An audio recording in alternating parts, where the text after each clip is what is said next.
Okay,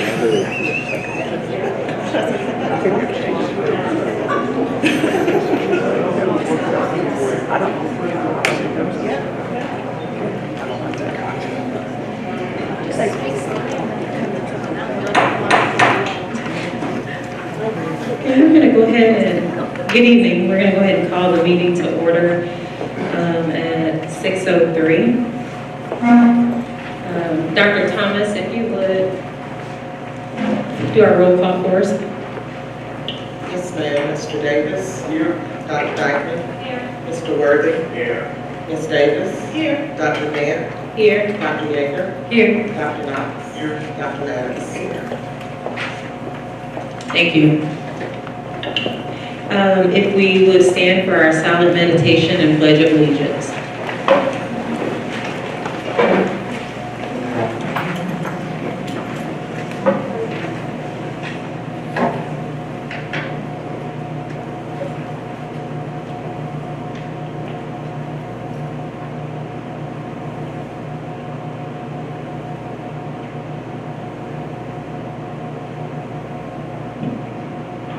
Thank you. And for our pledge of allegiance.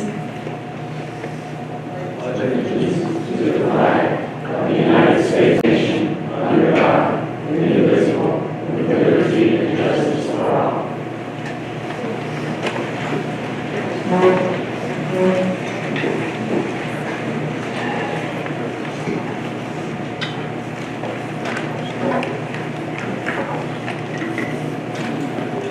Okay, we'll move forward to item number 2, which is our presentation. And I want to make a note, there are hard copies of the agenda in the back of the room. Dr. Mann, we have Mr. Dan Smith, who is our coordinator of fine arts, physical education, and health. And he has the presentation tonight along with one of our fabulous Clarke County School District students.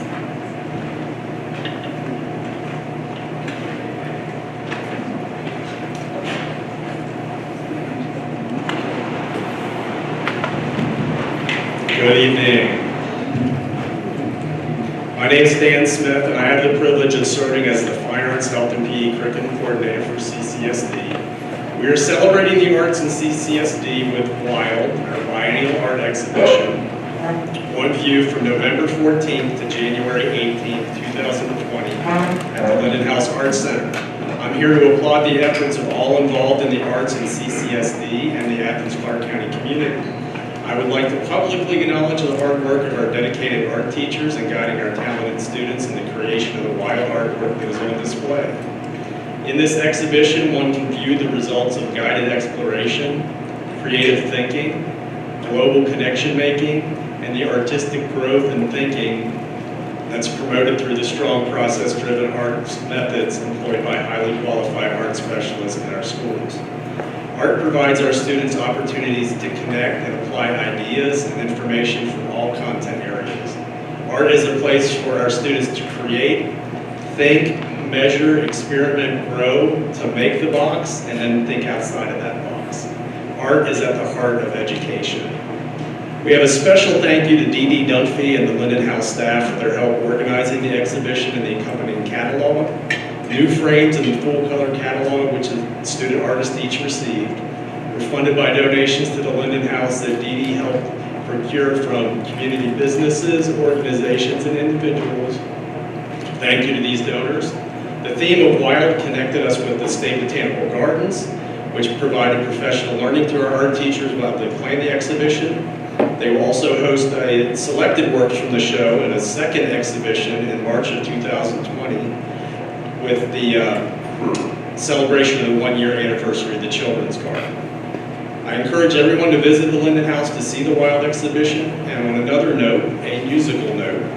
The Cedar Shoals Concert Choir, the Clarke Central Jazz Band, and the Central Chorus will all perform at the Holiday Open House this Saturday at the Linden House from 11 to 3. I hope to see you all there. To say thank you for helping us keep art at the heart of education in CCSD, we have Harrison Cheek, a second grader from Whit Davis, here to present you with a special token of appreciation, and he has some words too.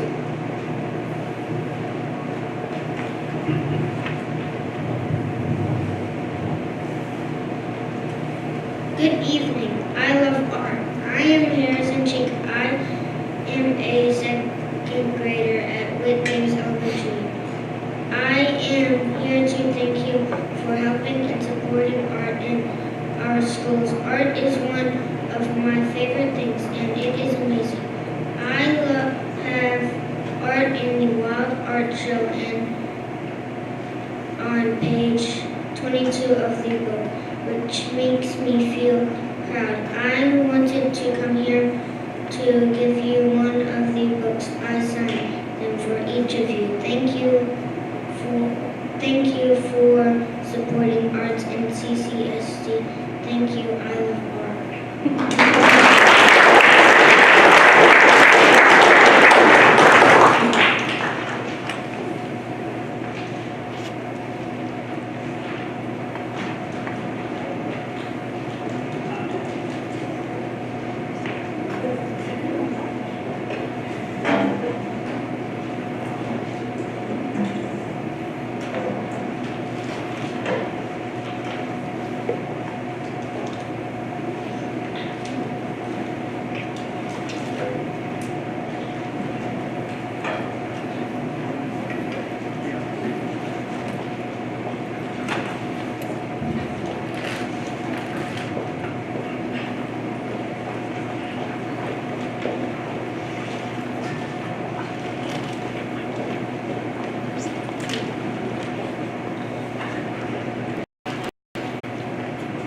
Wonderful job.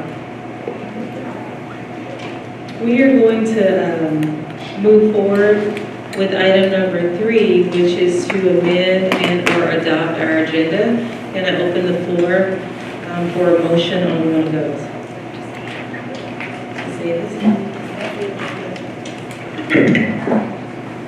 I'd like to amend the agenda to add an executive session.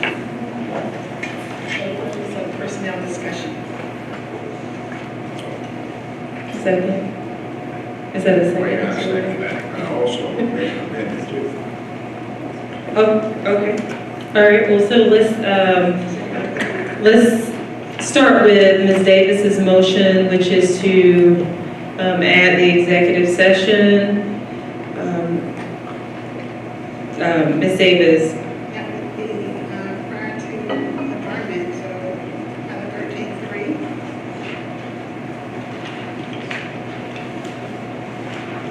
Or it becomes 14:15, becomes 15.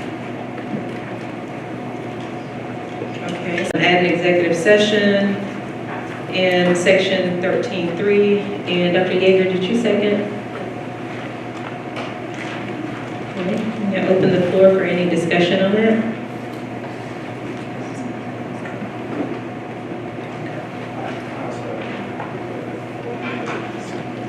Yes, we're gonna go through each one. All right, so if there is no discussion on the first amendment, which is to add executive session to 13.3. All of those in favor of having that executive session added at that time? Okay, so that carries.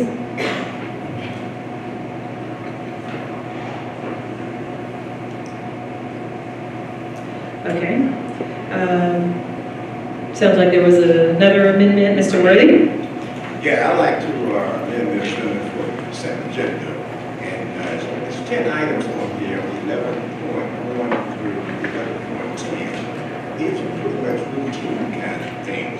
Since we didn't meet for a work session in December, I was just wondering whether most of all of the board members have read through these items here, and we can go ahead and reach a consensus on that. And for the sake of time, this evening, as I stated, if you read the agenda, all of them are pretty routine, especially the ones with the minutes there. So I would like to amend the agenda to go ahead and reach a consensus on these items. Okay, let me be sure here, and I know we had discussed any ones that needed to be pulled off. I assume that there was already consensus around that, but I don't want to make that assumption. No, we didn't reach a consensus Right. The two that was pulled off, we didn't reach consensus on that. But they're already. I know that, but I'm saying they were pulled off without the entire board reaching consensus on that. And I sent an email on that. So we Okay. need to do those two. And also, like I said, 11.1 through 11.10. Okay, and so can you state your motion again, Mr. Worthy? Absolutely. I said that I would like for the board to reach a consensus, items 11.1 under the consent agenda here, since we didn't meet on, whatever date that was, we normally meet for the work session, because there are pretty routine items there. For the sake of making this motion. Okay, is there a second? I'll second the motion. I think I understand it. Can I ask a clarification? Sure. So the clarification for me is we will treat 11.1 through 11.10 as a consent agenda and simply vote on all of them together. Same as we do in the work session. Okay. I second the motion. Okay, thank you. Any questions or discussion around that? I have one question. With regard to 11.9, maybe instead of pulling it off, I just wanted clarification about why there was one meeting in February.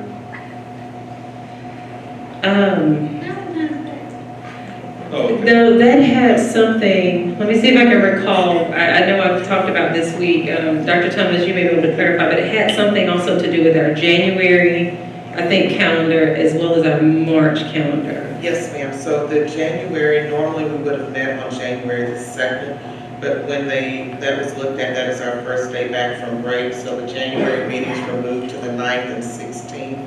And also due to spring break in March, then the students get out on the 5th through the 13th. And so we won't be able to have that second meeting in March. So the recommendation had been that we do one meeting February 6th, but then have a work session on February 27th, and then the next regular meeting on March 5th. So it was to keep, I think, from having so many consecutive meetings and not have them back to back coming off of January as well. So it's my understanding that that was the conversation that had taken place. Thank you. Yes. And so as it stands, if this remains on that consent agenda, like if we actually approve that, then we would be approving the calendar. And so certainly want to open up the floor if there are any questions,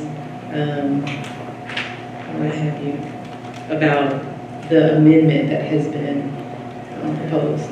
Yeah, I just have, in addition to the November 21st. What was that? I'm sorry. I have an addition to the November 21st minutes. I mean, I guess that's the way to do it. Yeah.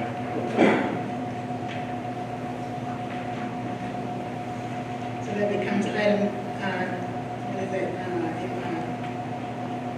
13 dash, well, actually it needs to be 11. It can still remain as 11.3, just put it above 13.2. Okay. And so as it stands, okay, above 11.3, above 13.2, and that is November 22nd. The 21st, okay. All right, and so we have the motion on the floor for the board to reach consensus about items 11.1 through 11.10, except the item that has been pulled off. Any other questions or clarifications needed? So all in favor of the board reaching consensus on those items, if you would show by raising your hand.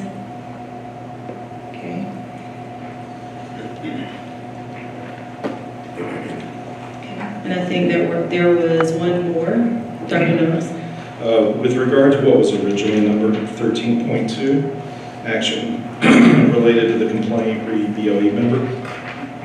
If I understand my Robert's rules correctly, this is unfinished business, and so as such should come earlier in the meeting. I believe it should come probably right after the board president and superintendent's report.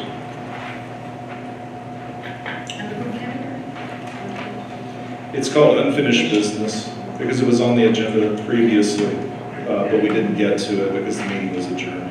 You referred to 13.2. Well, yes, the action related to the complaint BOE member, that should come earlier, I believe, so. That's fine. After 8.1, is that? Well, I'll defer to parliamentarian in terms of where exactly that should go. Well, y'all have never really divided your agenda on Robert rules and get more goals and So after the superintendent's report. After the superintendent, okay. That is,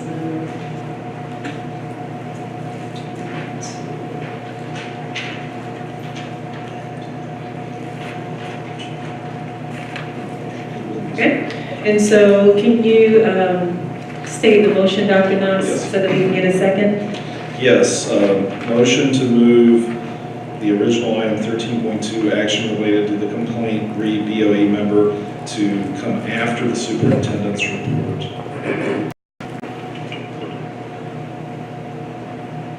All right, any additional discussion? Yes, Dr. Yeager.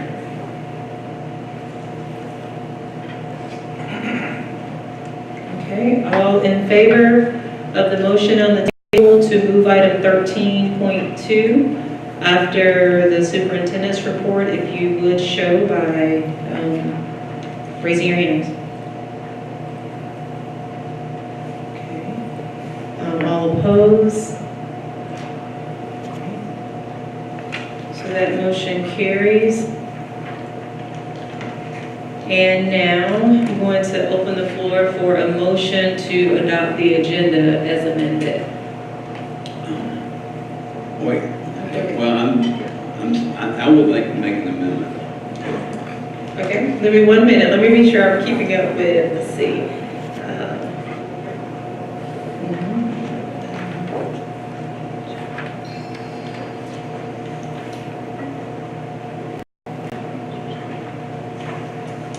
Okay, Mr. Davis.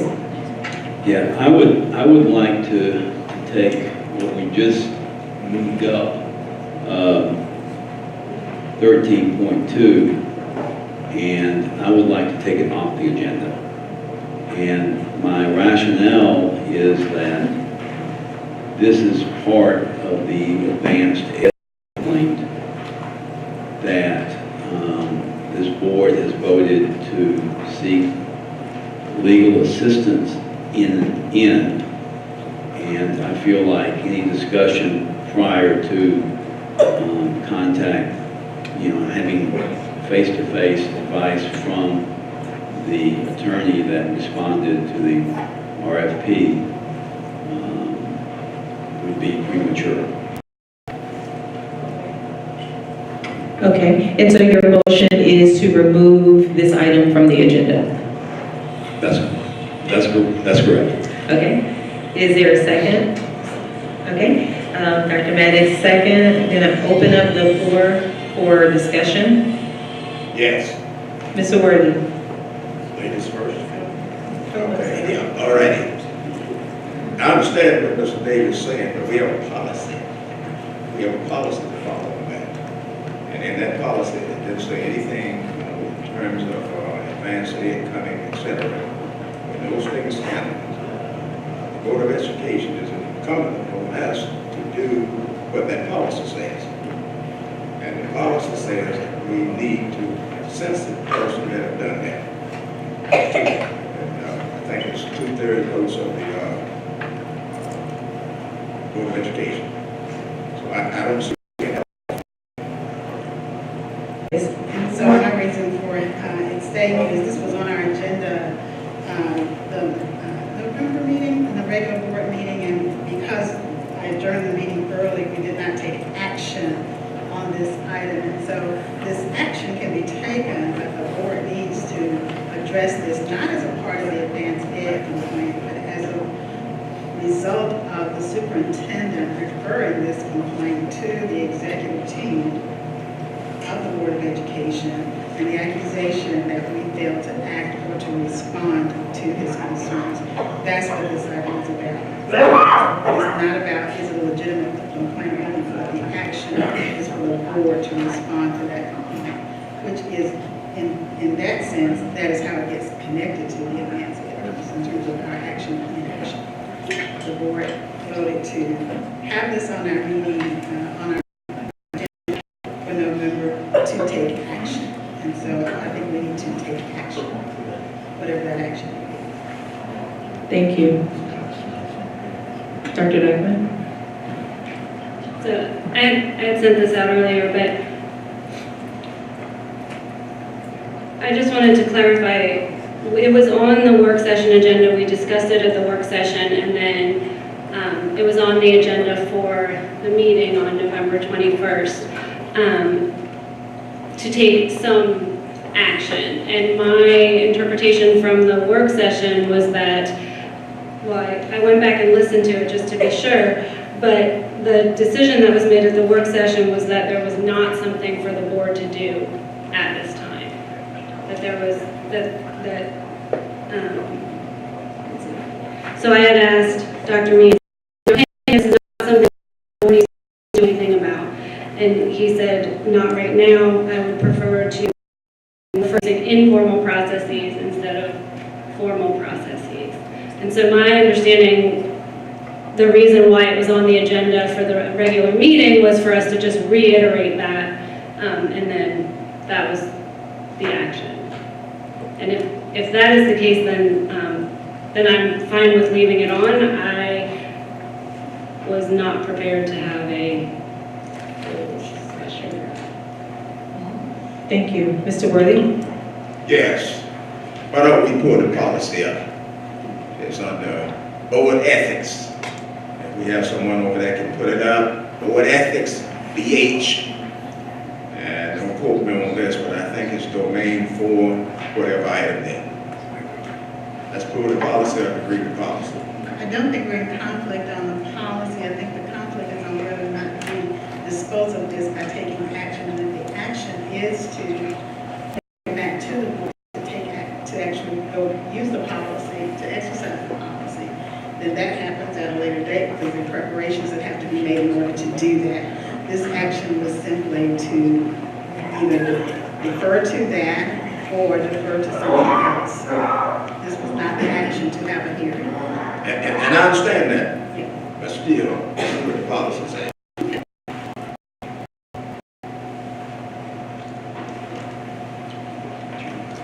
Dr. Yeager, however.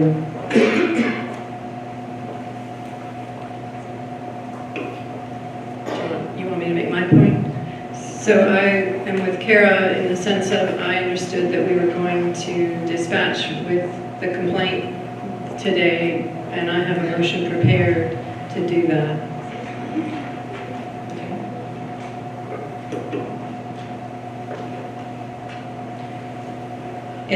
And so, Mr. Worthy? That can be moved up. I'm trying to see which domain is in there. There it is.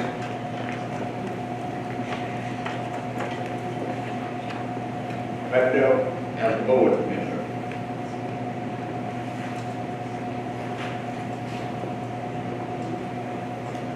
Are resolving the vote tonight.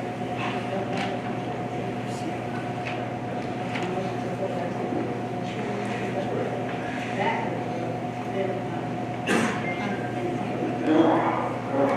the point is we can't take a vote to do anything because we haven't provided interview process. So when are we planning to do this? If it comes up when we get to this item, we can stay on. Okay. Well, we'll wait until after the superintendent's, Resolution, we have to take this off. Yes. and we do. Any additional discussion on the motion to remove this from the agenda? Okay. All in favor of moving item 13.2 off of the agenda, if you would show by raising your hand.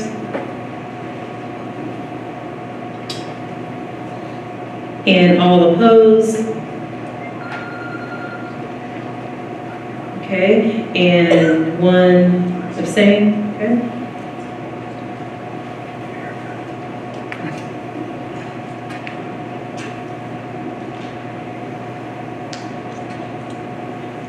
Mr. Pruitt, we have, I think we have 4 in favor of, 2 in favor of removing this item from the agenda. We have 4 that were opposed and 1 abstention.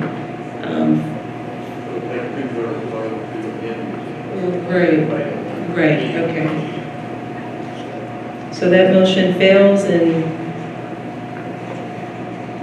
okay, and it remains on the agenda. Okay?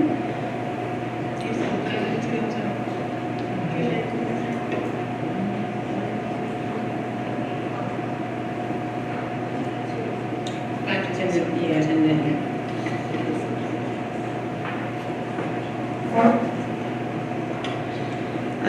Okay, so let me open the floor back up for a motion to adopt our agenda as amended. Okay. Dr. Maddox, Dr. Yeager, open the floor. For any additional discussion? Okay.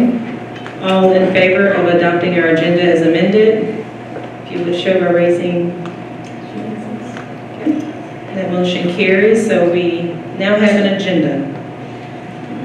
You have to keep, that's right, you have to keep me in line to be sure I'm following the amended agenda. All right, that's right, 6:31. So we are going to move forward with our recognition of speakers. I do want to read, I want to read our policy and expectations as it relates to our speakers. To ensure all citizens have an opportunity to address the board, there is a 3-minute time limit on each speaker. No speaker shall indulge in personal attacks while speaking. All comments are to be addressed directly to the Board of Education. To protect the privacy of refrain from identifying specific students by name. Personal concerns may also be addressed in writing to the superintendent or president of the Board of Education. I do want to make a note that, and sort of reiterate that no speaker shall indulge in personal attacks. While we all have different opinions of what that may be, so there's some subjectivity there, I will be sure to ask speakers not to refrain or to refrain from personal attacks if I've determined that it is indeed a personal attack. And so we will start with our list of speakers. The first person we have is Lori Garrett Hatfield. And after Lori, if Ed Helm would be prepared.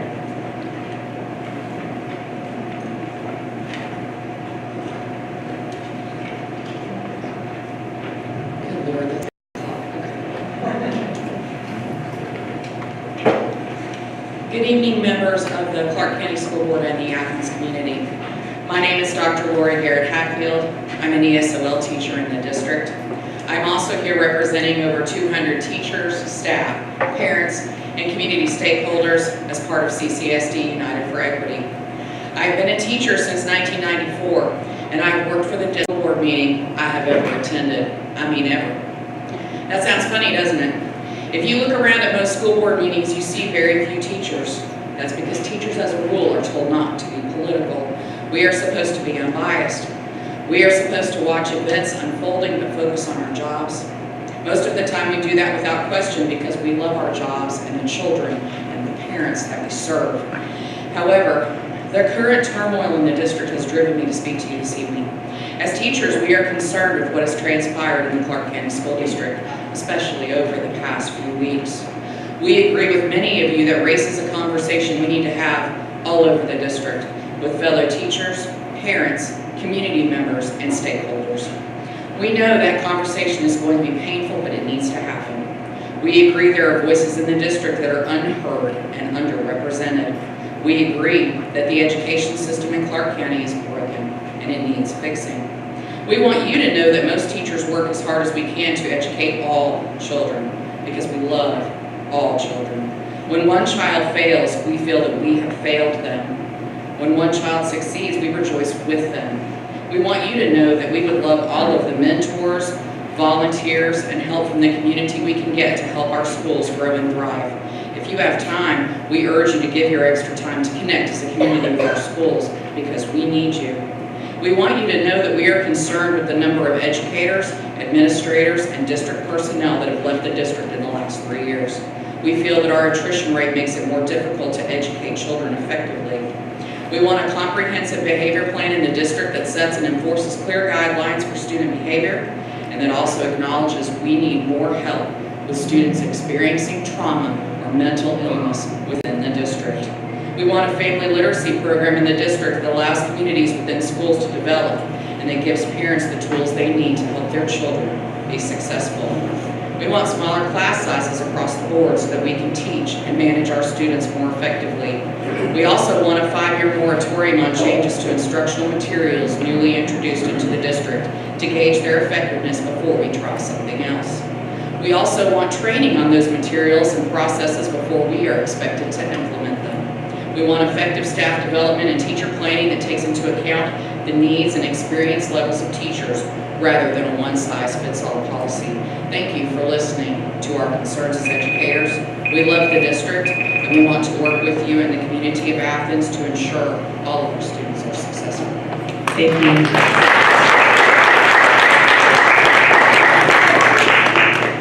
After Ed Hill, if Adrian Hill would be ready.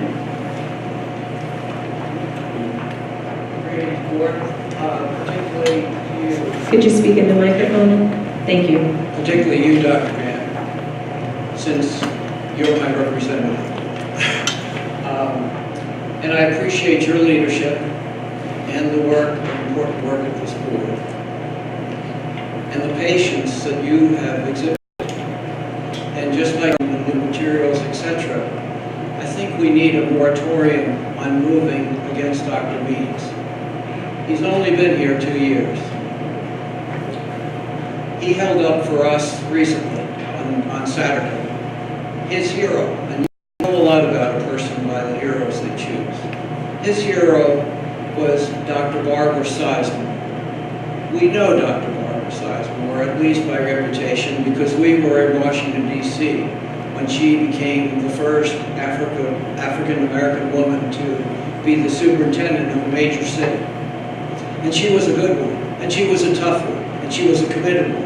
And the clips that we saw that were shared by Dr. Means reflected that, communicated that. But it took her time, and we were the legacy of her good work.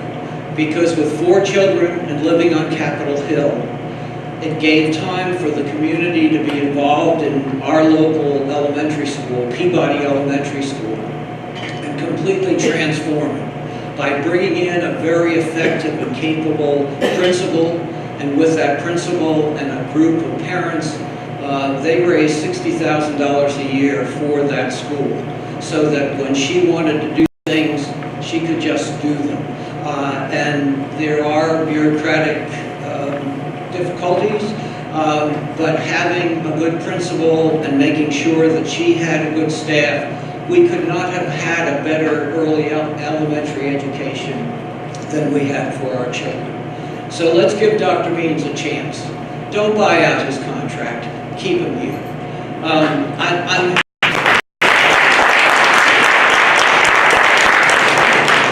particularly concerned about something that I saw with this complaint that was made by an anonymous group to a well-connected lawyer southwest of Atlanta, west of McDonough. And I'm very concerned about several things. That there's an allegation that Dr. Means was self-dealing with a contractor, and my goodness, it was $500. The chair of this committee, as well as the vice chair, said he communicated that involvement, but still, somebody went after him. I pray it's nobody on this Board of Education. Thank you.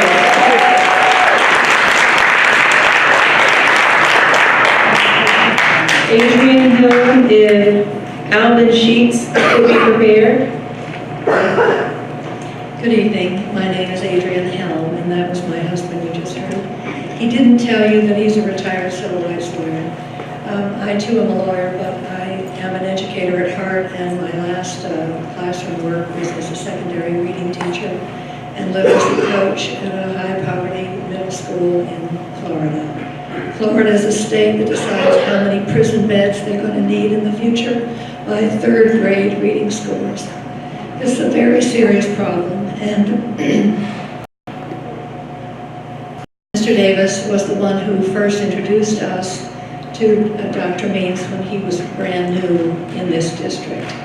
And Mr. Davis shared with us that the previous board had voted to hire Dr. Means unanimously, and that they were excited about his coming because he was committed to change, and change particularly to close the achievement gap for African American students in this district. We went to the very first summit on Black student education and learned some of the disquieting statistics about the achievement gap, and so we're heartened last Saturday to hear that there has in fact been movement. Now I want to remind you that change is difficult. Change requires a transition in thinking. Change requires that people actually start doing things differently than they have. Fortunately, in the area of student achievement, we have learned how to close the gap, particularly in reading. Over the 20 years that we've had a crisis in reading education in this country, we've learned what works and how to do it. But it's not always that easy for teachers and superintendents and principals to make the changes necessary. So like my husband, I appeal to you to give this superintendent time. And I remind you that transitions are painful. Any woman in this room who's had a child knows that transitions are painful, and they require that everybody work to achieve a new end. Also, after I retired, my school board appointed me to a court-ordered supervisory committee that was tasked with ensuring that the court-ordered desegregation of our district was fulfilled. I know about school boards. I've worked with school boards, and I would remind you that as school board members, you are hired to make policy, to explain policy, to be a champion of policy, and to take the heat for your superintendent.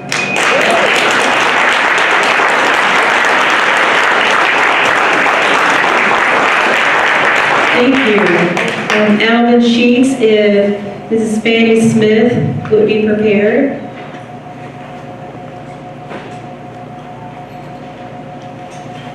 Good evening, everyone, and happy holidays. Have mercy. Dear Clarke County School Board President and representatives, Matthew 25th, chapter 41st. Whatever you do unto the least of these, you do unto me. It is with much trepidation that I come before you regarding enforcing and placing the superintendent on duty. To dismiss an administrator without any cause who has shown significant improvement for our children's education questions the wisdom of this representative body minus District 2. Case in point, where was the wisdom that should have purchased the Millage Avenue property right in front of Clarke Central High School for future growth? And yet you're going to very possibly give away approximately $1 million because of the reconcilable differences. If that be the case, then the administrative superintendent was hired and was already being paid to do the job. And doing a very fine job, according to the data. Why wasn't he allowed to finish the school year? Thus, raises the cause of a hidden agenda of whether or not it was race or to give away property. It's being rumored, and the interest, I hope it's just a rumor. These issues are now at the forefront of concern in competing with the children's education. Again, Matthew 25, 40th verse. Whatever you're doing to the least of these, you're doing to me. All those who voted against the administrative superintendent, now you have a lot of good talents, but I'm afraid being a school board representative may not be one of them. It might be time to respectfully resign. 1, 4, 5, 8, and 9. It might be your time. With all due respect, very respectfully, resign the position as school board representative. I'm sorry, immediately. Maybe we can all see clearly in 2020. Peace be with you.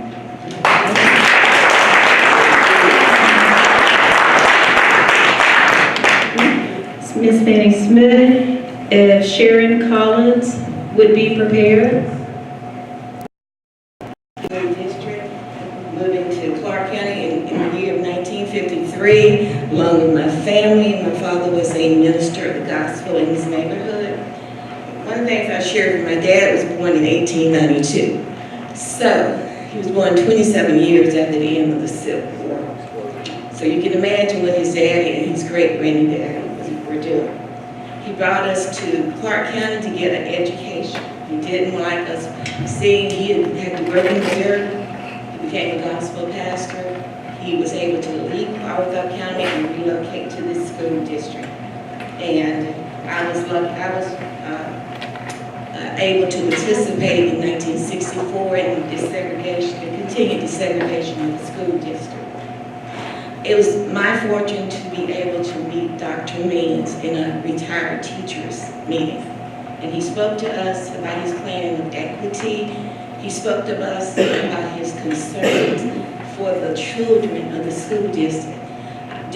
In talking with him, I said, Dr. Means, I know exactly what you're talking about. I saw it every day in the school district. I saw a sort of glossing over the real problems, and I'm glad you're here to address the problems of equity and how we are to educate every child in the school district. When I found the concerns going on, I said, let me go back to, I have not been to board meetings. I want to see what's happening. And I saw in the meeting such a display of disrespect for him, even animosity toward him. And I could not understand it. And I understood that he'd been called, there were ethical violations. When I heard the recitation of ethical violation, I said, this must be a joke. Those are not ethical violations according to my education.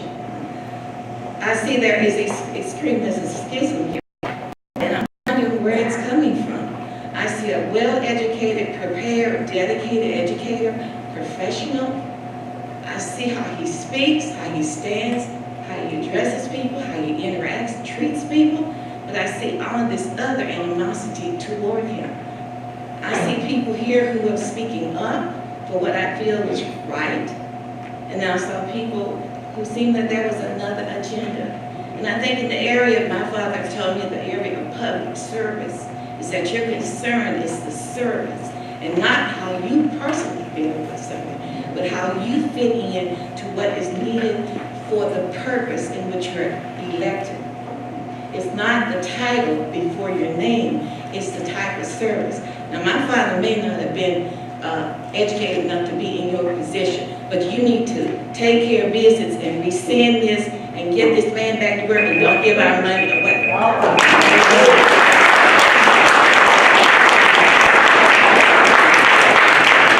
Thank you. Sharon Collins, if Dr. Diane Dunson would be prepared. I have never been to a board meeting. I have never met. I'm sorry, could you speak into the mic? I I've never met Dr. Means, but I love what he stands for. And I can sit here and say today that I have a child who moved from one school to another. They were not equal. My son, he was doing very badly in the school because, I mean, there were just myriad of problems there. But in his present school, he's a straight A student. He's been moved to advanced classes, and that is because the schools are not equal. And so my questions to each one of you, and I know it won't be addressed tonight, but going forward in the next coming days, I would like to know why you voted the way that you did. Whether you voted Mr. Dr. Means' contract. Let's be transparent. I don't understand it. I really don't. And I also want to know when District 2 will get representation. Thank you. Dr. Diane Dustin, and if Mr. Charlie Maddox would be prepared. Good evening, and thank you, Dr. Gant, school board members, the community, for allowing me to question regarding the DC public school system. You heard from Dr. Simon. Yes, there are many factors at play which keep a large percentage of our children who look like me and come without us being willing to acknowledge our roles in perpetuating the situation. Racism, poverty, discrimination, and greed are but a few of the factors that help to place our children in situations of hopelessness. This state often makes it seem impossible to succeed. I charge each of us who have been placed in roles of authority and leadership to work to bring hope into the equation. There are some very bright minds which are not being developed. It takes more skill, energy, and ingenuity to bring about this development. There are a multitude of forces which are against changing the status quo. We were given on Saturday hope as we witnessed the teachers, staff, and children in Clarke County School District forging ahead despite the circumstances. The fact is there is a crisis in the education of our children that affects all children. Thank you, Dr. Means, for being a role model for our children and for not backing down in the face of great opposition and addressing the serious achievement gaps when looking at racial demographics in the Clarke County School District. It's not new information. It has simply not been adequately addressed. Race is a four-letter word which goes unspoken but permeates the society. Racial bias does influence the delivery of education of our children. Dr. Means was bold enough to come in here and stand up for the children. We don't need an interim superintendent, we need Dr. Means.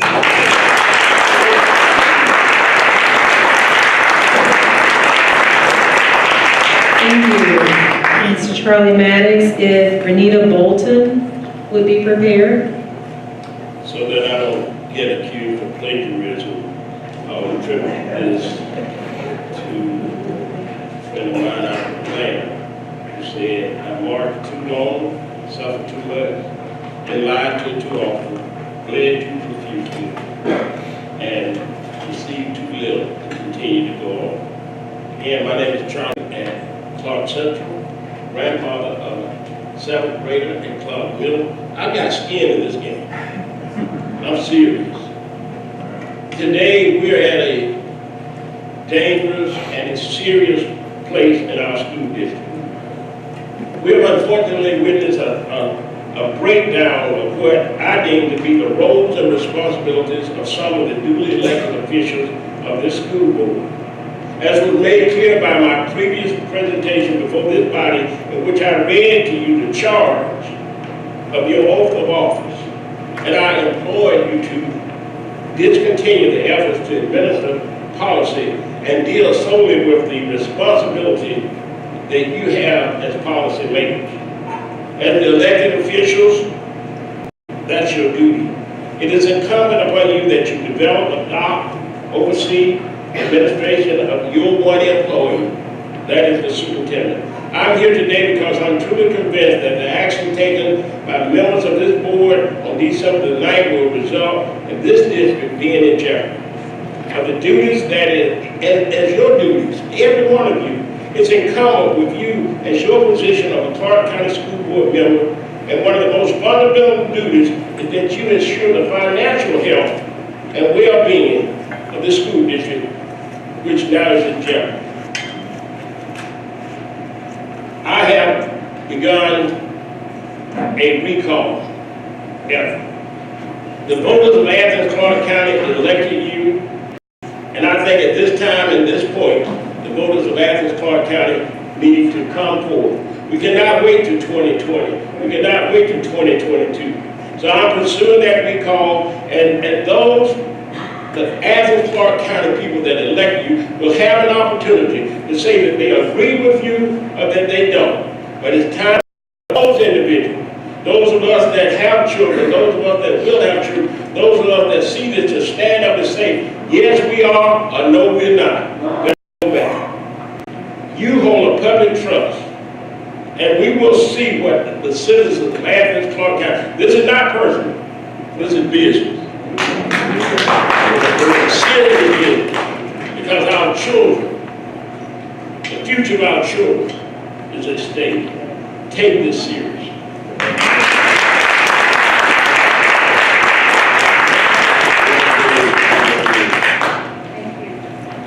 Thank you. Renita Bolton, if Ty Sherman would be prepared. Good evening. I am here to represent some of the employees from our transportation department. And this is in reference to what we call Kitty Land.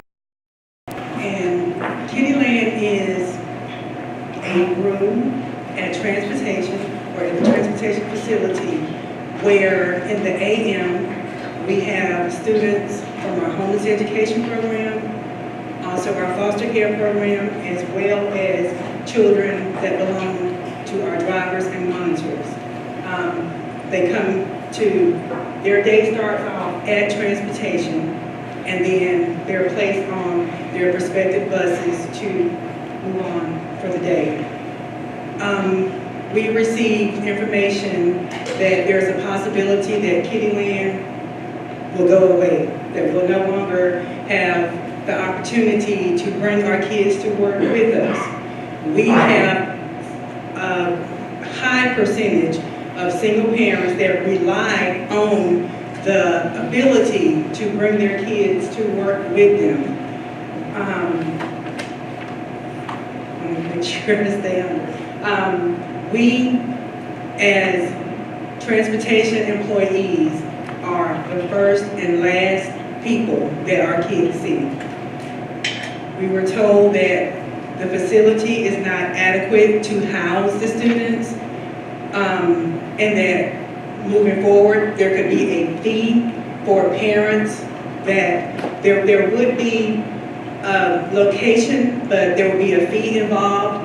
We have employees that sit at work all day because they don't have the gas money to come back and forth to basically service their AM runs and their PM runs. So I'm here to say to the board, the district, that let's say Kitty Land for transportation.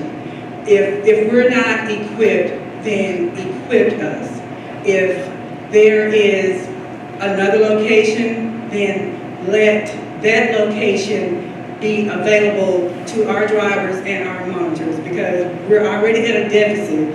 Everyone knows buses are running late, routes are being doubled, and that's because we don't have the personnel. So if we don't have Kitty Land, as we call it, for our employees, to depend on and be able to bring their kids to work with them, then it'll only get worse.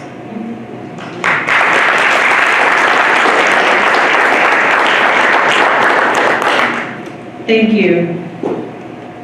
Ty Sherman, and if Mr. Fred Smith would be prepared. Hi, I am a parent representative on the Whitehead Road LSGT. Just speak into the microphone. Yeah. The Whitehead Road LSGT, and I'm here to advocate for the LSGTs in our district. My hope is that before an interim superintendent or a new superintendent is selected, that we restore all powers outlined in the charter to our local school governance teams. And I really just hope that we let the LSGTs, along with input from families and teachers, determine what is and isn't working at their local schools. Besides this being the basis of a community-based school model, it will also lighten the load of a leader of CCSD. At the last board meeting during the superintendent's report, Dr. Means reported that based on CCRPI data, our district has not made the gains necessary to show improvement to maintain charter status.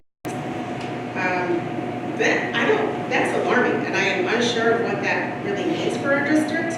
However, I do believe that you get the best results and the most creative solutions when you have more people around the table instead of less, which is why we need to strengthen and trust our LSGTs to do what is best for each of their schools.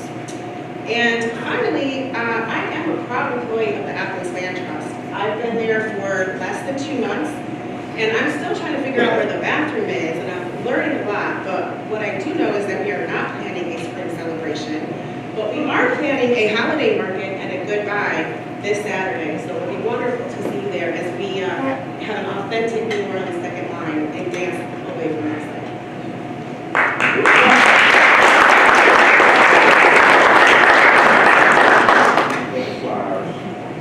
Okay, Mr. Fred Smith, if Lucia Rodriguez would be prepared. President Gann, Dr. Thomas, other members of the board. I was sitting there thinking, and had a lot of things that I was going to say, but I changed a little bit because I looked back and saw this crowd, and I thought about something that Dr. King said. He was talking about protest in Albany, Georgia, and he said that if he had to live at any time in history, he was glad to live in the time that he lived. And so I'm saying tonight, I feel the same way, because he said that he lived to see the black folk, I think he said Negroes in Albany, to straighten up their backs. He said because if you straighten up your backs, nobody can ride it. And so Dr. Means has straightened up our backs. And that's a beautiful sight to see you here tonight supporting Dr. Means and education in this town. Because I know that there was a time often that black folks were disengaged. They didn't. So there was a reason why we was disengaged in the system. There would be empty audience. Someone else would be representing, telling y'all what we need and what we want. Okay? That time is over. It's over. We will tell you what we want ourselves. And what we want is quality education for black children. It's long overdue. It's a shame what you have done. It's a shame. I don't know how you look yourself in the mirror. I really don't. How you look yourself in the mirror when we had a superintendent that came in and put some emphasis on the crisis in black education. And of course, there were folks who didn't want to even say that. It's awful. And so, and I always talk about it with a few minutes, but what happened over at Sprout Elementary, where the third graders in the high poverty census tract led the district in reading on the state outcome storm checks. and that's unheard of. Also at Apps Road, where again, high poverty, I don't know if there are more than 3 or 4 whites in the whole school. And the third graders there had a 100% increase in reading on the milestones test. And so now you pull the plug on it. You pull the plug because no one else is going to come in here and have the guts that Dr. Means had.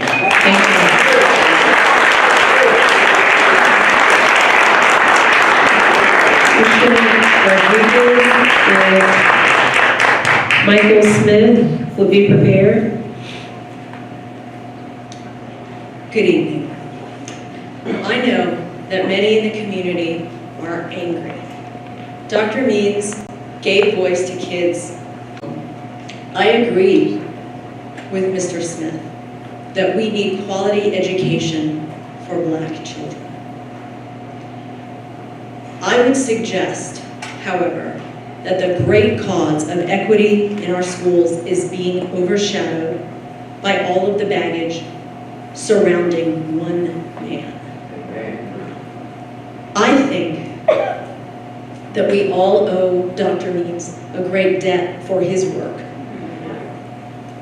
But I don't think it's working. I think that the data, and if you look at what Jared Bybee, the former chair, I commend what he commended to you, an analysis by Karen Giroux of the data. They're largely flat.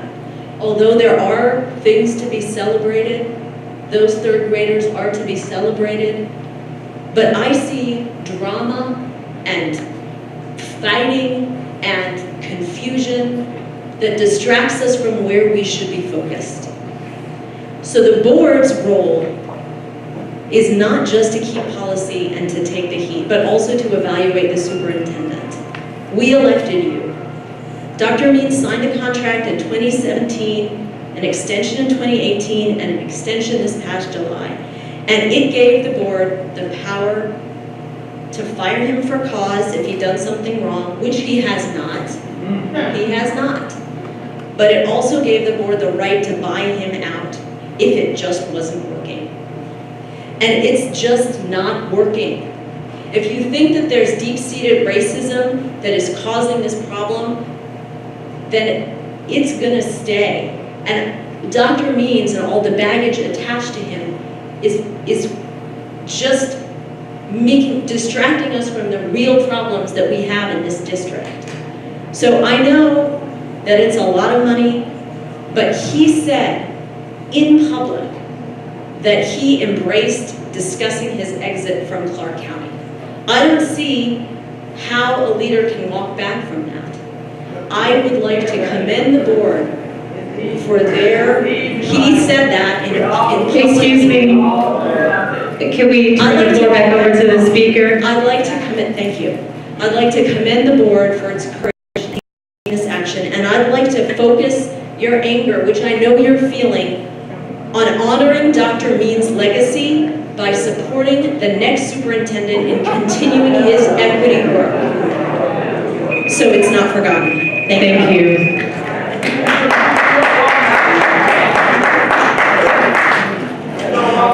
Just before Michael starts, I want to remind the audience, while a speaker has the microphone, if you would be respectful, and what I mean by respectful is not speaking over the person who has the microphone. I know that we all have different opinions, but the person with the microphone who is at the podium, who has signed up to speak, has the floor to speak. Michael? Thank you, Doctor. My name is Michael Smith. My daughter attends Clarke County School. She'll be a senior next year. Her and her entire senior class, many of them will be enrolling, applying to different colleges, and what's happening here today could cost them a point that denies their admission to the college of their choice if two students are equal and one lives in a Coney County and one lives in Athens, Georgia. So this is a very serious situation, and I'm not going to address the audience, I'm addressing the board, and I'd like to apologize in advance if I offend any of you.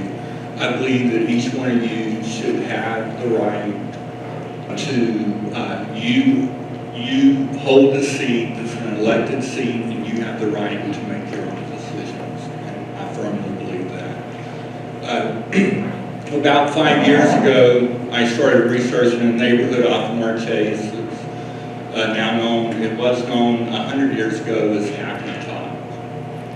And now it's kind of known as the Southern Middle Neighborhood, or where Creature Comforts is locating their new business. In the course of the research of the neighborhood, because I was conducting a community forum, I had found that there were floggings from the KKK in the 1920s in our neighborhood.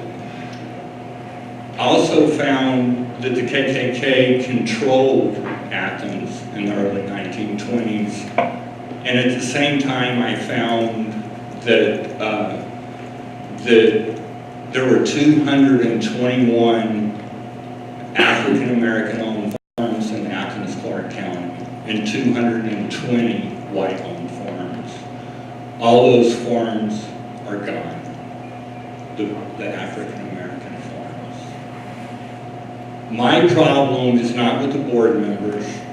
My problem is definitely not with Dr. Means. It is Athens, Clarke County Unified Government partners like the Land Trust and Landmark Properties, who's the largest student home developer in the entire United States, taking over our town, and they're coming straight up Atlanta Highway and straight down Broad Street.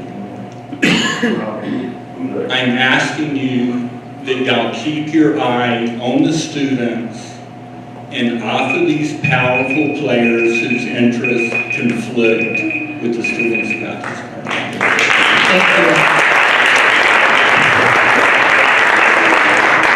Thank you. Be prepared.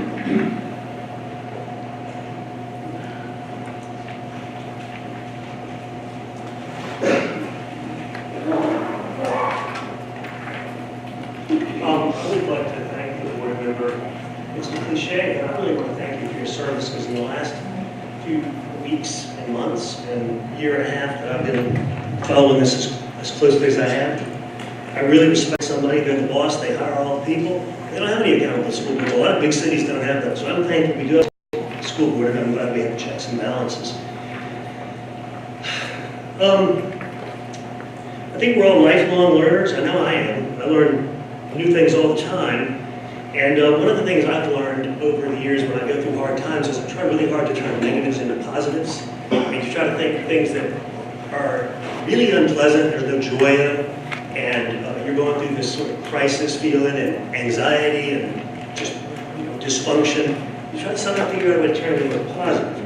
And if I'm trying to turn what's going on in our district right now, and I think it's going to be ongoing for a long time, and that is in learning the lessons we take from these things that we're learning, are that, first of all, public education is hard even on a good day, even on really good times. Public education is a very fragile balance, effectively integrating our schools, equity, continuous improvement, all these words that really mean things and that people that really do it day by day in our schools and in our district office, and just the whole equation, the transportation, every part of that puzzle. It's incredibly complex, and it's a lot of hard work.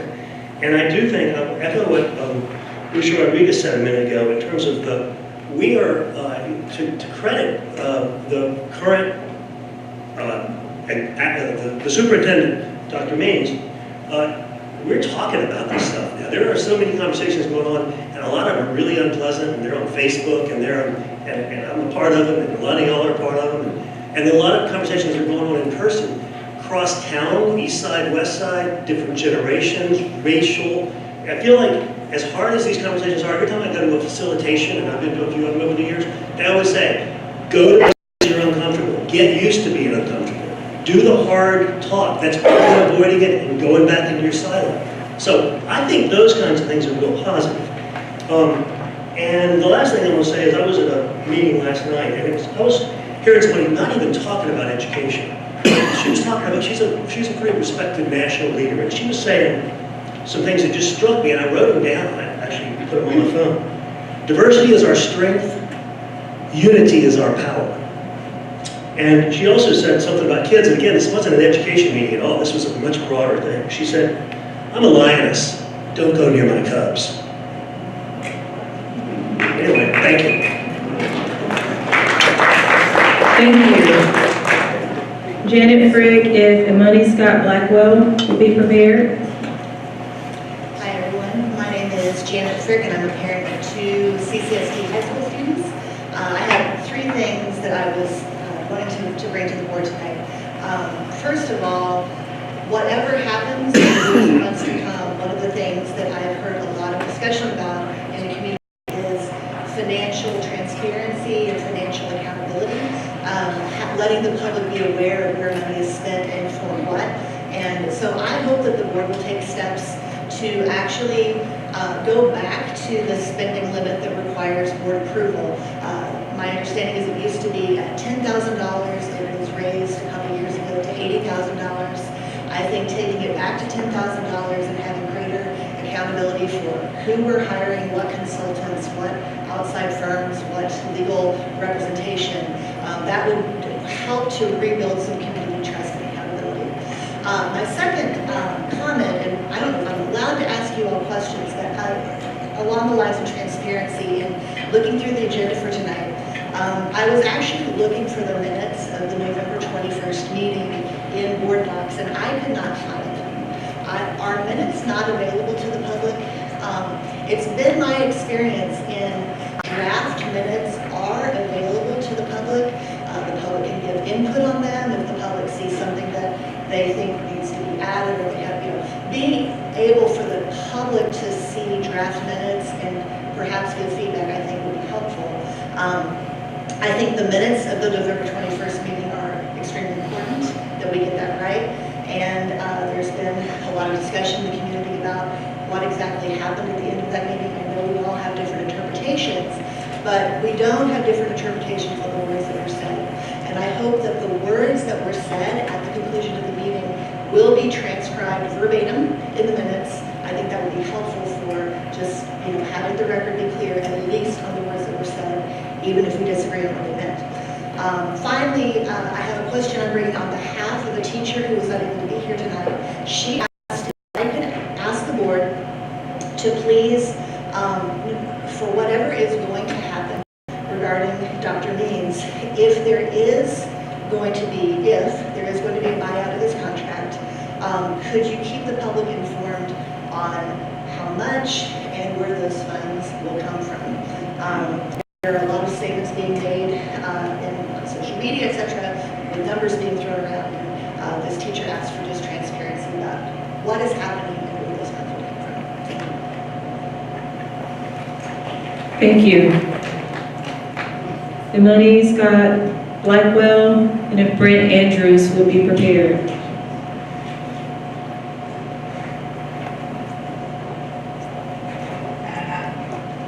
Good evening, everyone. I'm surprised you all are still showing up to these things, so I'm glad you're here. So first I wanted to uplift 2 things that I recently heard from teachers here in the district that I just wanted to state publicly. So one was referring to goings-ons at Cedar. Said money that was set aside in a 3-year grant that would have funded reading incentives at Cedar is gone, and no one knows who took it or where it went. I would like to know if that's true.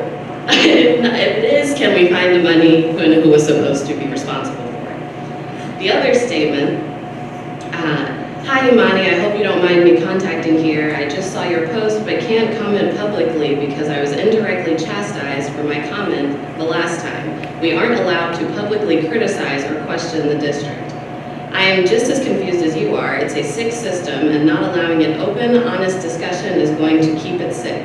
And in all seriousness, it's a violation of district employees' constitutional rights to criticize the district as a part of the government, but I can't say that publicly. Okay, so now to what I actually came to say myself. First, I want to express gratitude for each and every one of you. I want you to know that I honor the choices you've made, I honor the work that you've done, and I honor your commitment to that which is larger. Secondly, I would like for you to take this holiday season to recharge and rejuvenate yourself spiritually, mentally, and physically, because we have a lot more work to be done to do justice by the next 2 generations of Athenians.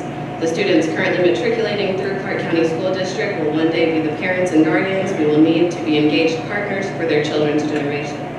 Thirdly, I would like to uplift 3 specific requests. I would like the district to issue a public statement with supporting documentation proving or disproving the recent data released by Karen Giroux in a Classic City News article that claims that the data presented by Dr. Means showing improved reading proficiency by African American students compares the milestones exams to previous data from 2017 on content mastery, rather than comparing the like to like. Furthermore, the article claims that proficiency when comparing like to like, either being milestones to milestones or content mastery to content mastery, that we'll actually see a decrease in the proficiency of reading for African American students, and I believe it also spoke to mathematical data as well. So if we could just confirm, has the actual proficiency improved or not? Next, I would like to acknowledge the fact that since the time where it was illegal for Black children to be educated to now, there has been no due diligence in creating and revising policies to detect and prevent corruption. This is a glaring oversight and puts marginalized students in a more vulnerable position and thus puts our commitment to equity at risk. Lastly, I would like to request that the Board of Education commit to not using any of the big 3 superintendent search firms, Hazard, Young, and Atea, who brought us our current superintendent, each of these firms have provided controversial and sometimes unethical searches in the past. Thanks. Thank you.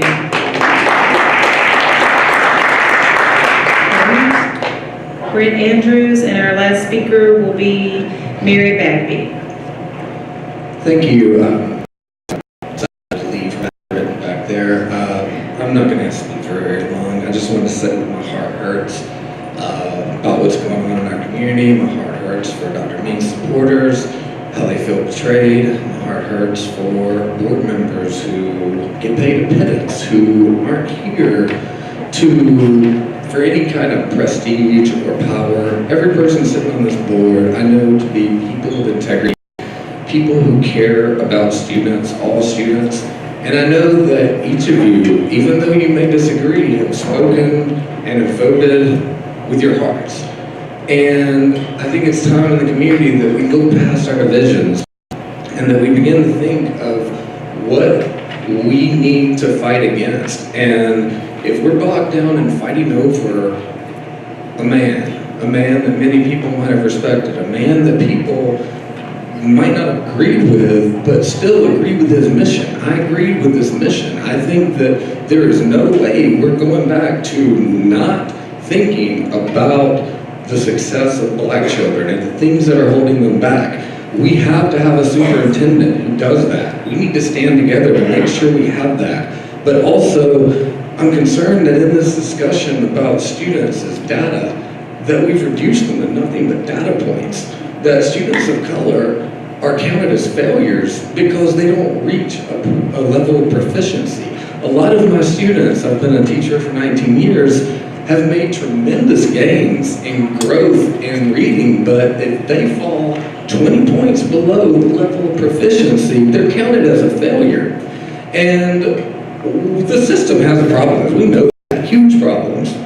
But I'm afraid that when we talk about data, when we talk about student achievement, the only measure that we're using is test scores. Test scores, which really are, what we have is a system where the people that stand the most to gain from test scores are also the people who have the most to gain from treating our kids as products.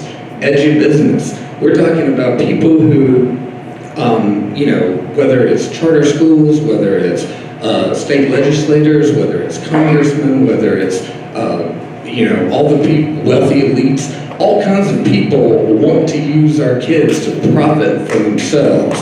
They want to use our kids to say, public school is failing and we need to take it down. We need to destroy it. We need to take that money and we need to give it to private schools or charters so that your kids can be successful. Our best bet is to stick with public schools, demand that it do better, but also demand that our state legislature fund public schools, that we get the resources that we need, that teachers are able to do our jobs, and I hope we can all work together. Thank you. The last speaker is Ms. Mary Bagby.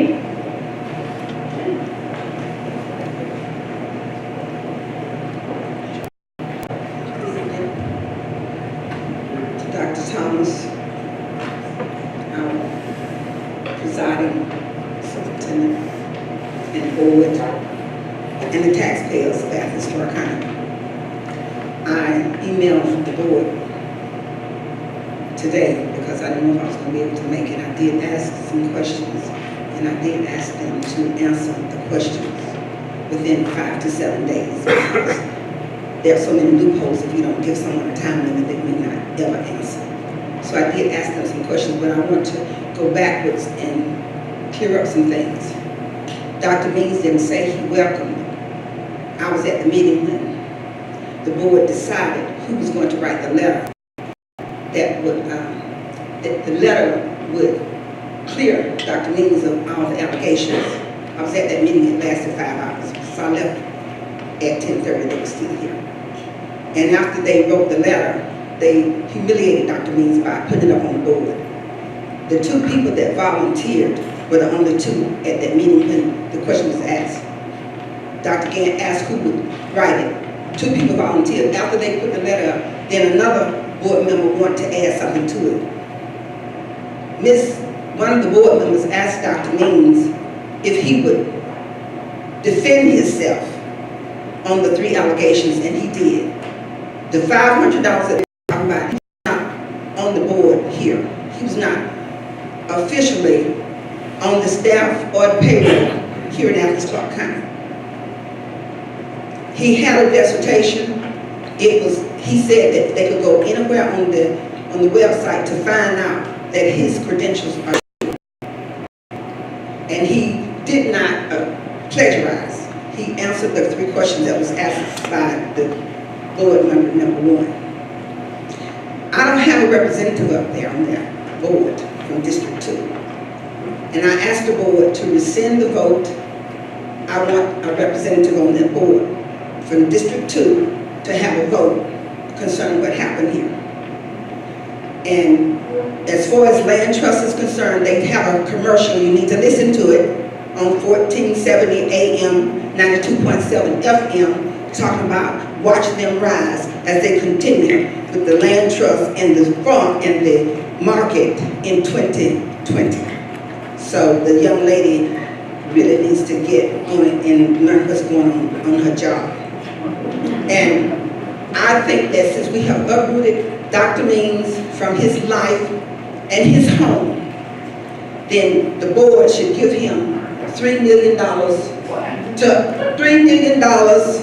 if they want his contract, because they want to take our land and give it to land trust after they put another person on the board in his place. They can't have our land. Thank you. Thank you.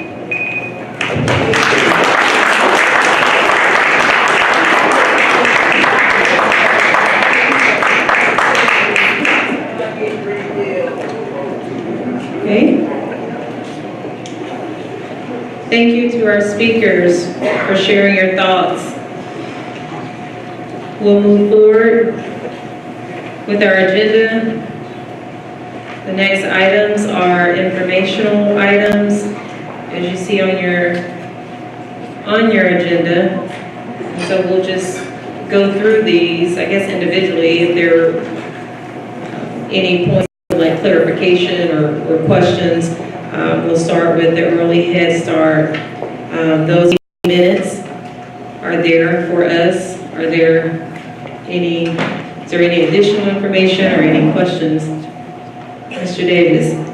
Yeah, I just wanted to say that I am represent this board on the policy committee for Head Start, early Head Start.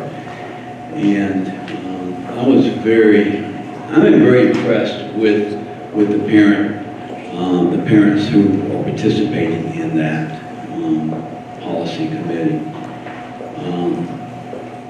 The last session we had last month, we had a very good discussion because these parents were asking about, given the fact that this district values pre-K and early learning, why are our paraprofessionals paid $60,000 to work with them? We also wanted to know why are early learning teachers, pre-K teachers, making thousands of dollars less than K-12 teachers.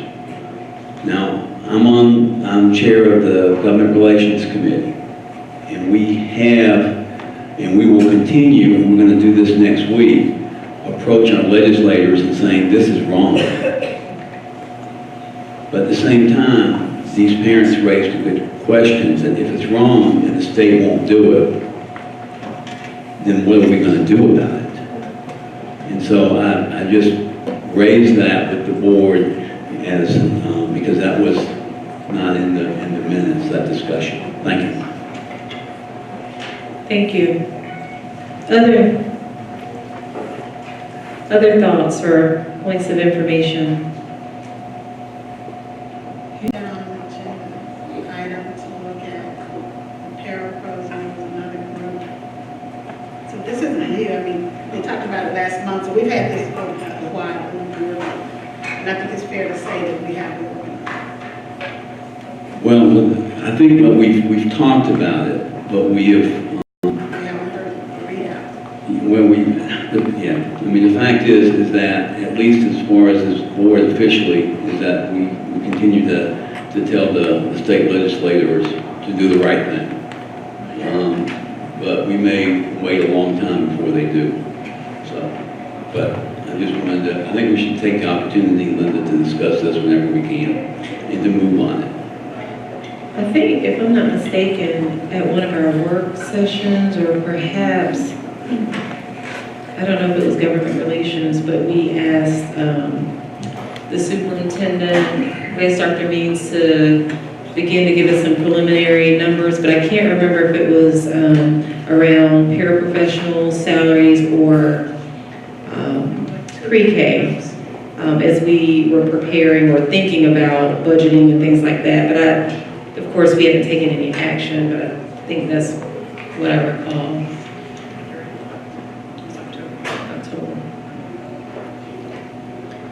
Okay, what about our December SPLOS report?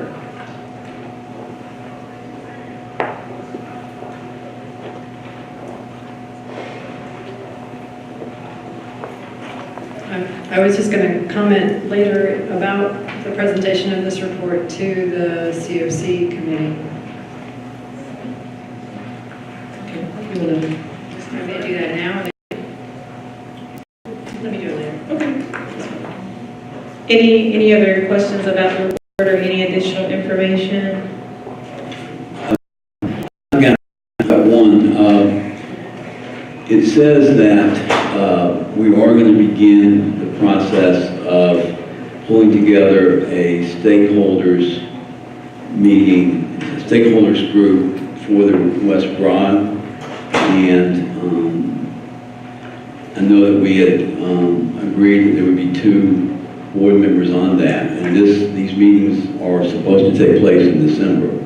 So again, I put myself forward on that committee, and so, you know, if I'm selected, I would love to be part of that. So, Mr. Fisher presented to the group this week that they'll be in January. There'll be 3 meetings in January, open to the public. okay. And so, yes, there, at some point in time, would need to be, I think we agreed to 2 representatives from the board that would serve So I'll follow back up with the board and, think through that a little bit more and speak with you all. And I definitely want to be on that committee since that is my district. I mean, I don't see, I know we're not there. I don't see, I don't see any problem with Mr. Davis and Mrs. Davis being on it unless there were some other individuals that felt that, that felt strongly.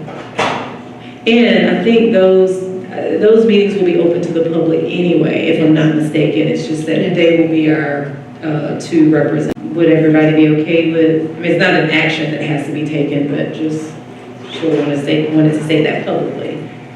So Mr. and Mrs. Davis will be on the. That's right. No, Mr. Davis and Ms. Davis. Yeah, so we can go ahead and at least confirm that. Okay.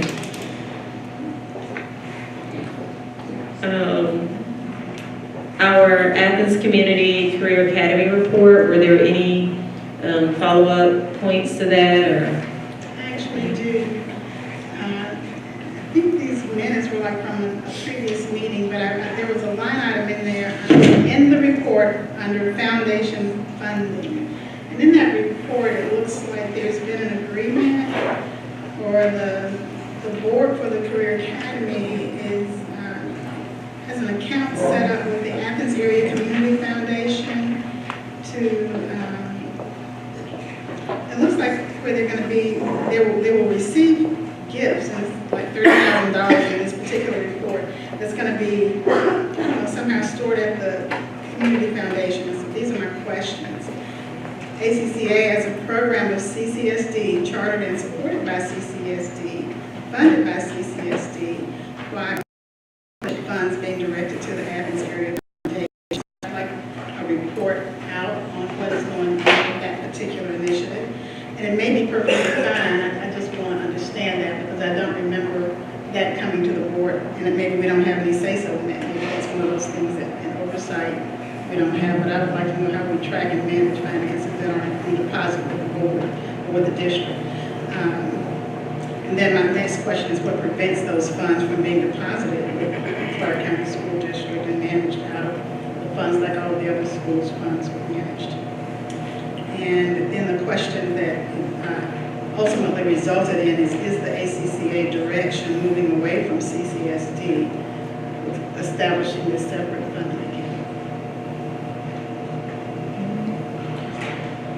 And so I'm thinking it may be helpful to share those questions. Thank you for sharing those publicly, and maybe even to share those with Dr. Thomas, and perhaps we can have some additional information on that when we meet.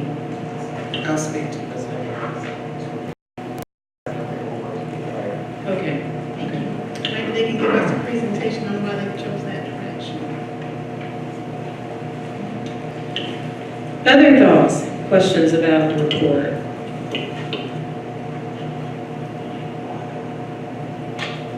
Okay, moving forward. Our Parent Advisory Board report, I don't know what showed up for you, but I didn't see anything, and I don't think that there's a meeting this month. There was a meeting this past Monday, but they postponed it in light of the meeting that was here, and there will be a meeting at 6 o'clock on this coming Monday, December 17th. Okay. Thanks. Sorry, 16th. 16th. Monday the 16th. All right, we'll move forward with our Board of Education report, starting with our Finance Committee report. Don't have a report, but the finance meeting, next finance meeting will take place December the 19th at 3:30 here at the HGL. 3:30.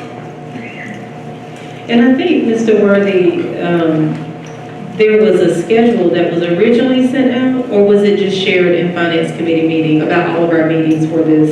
No, Mr. Byron should have sent out an email today. Okay. Check the emails that's on there.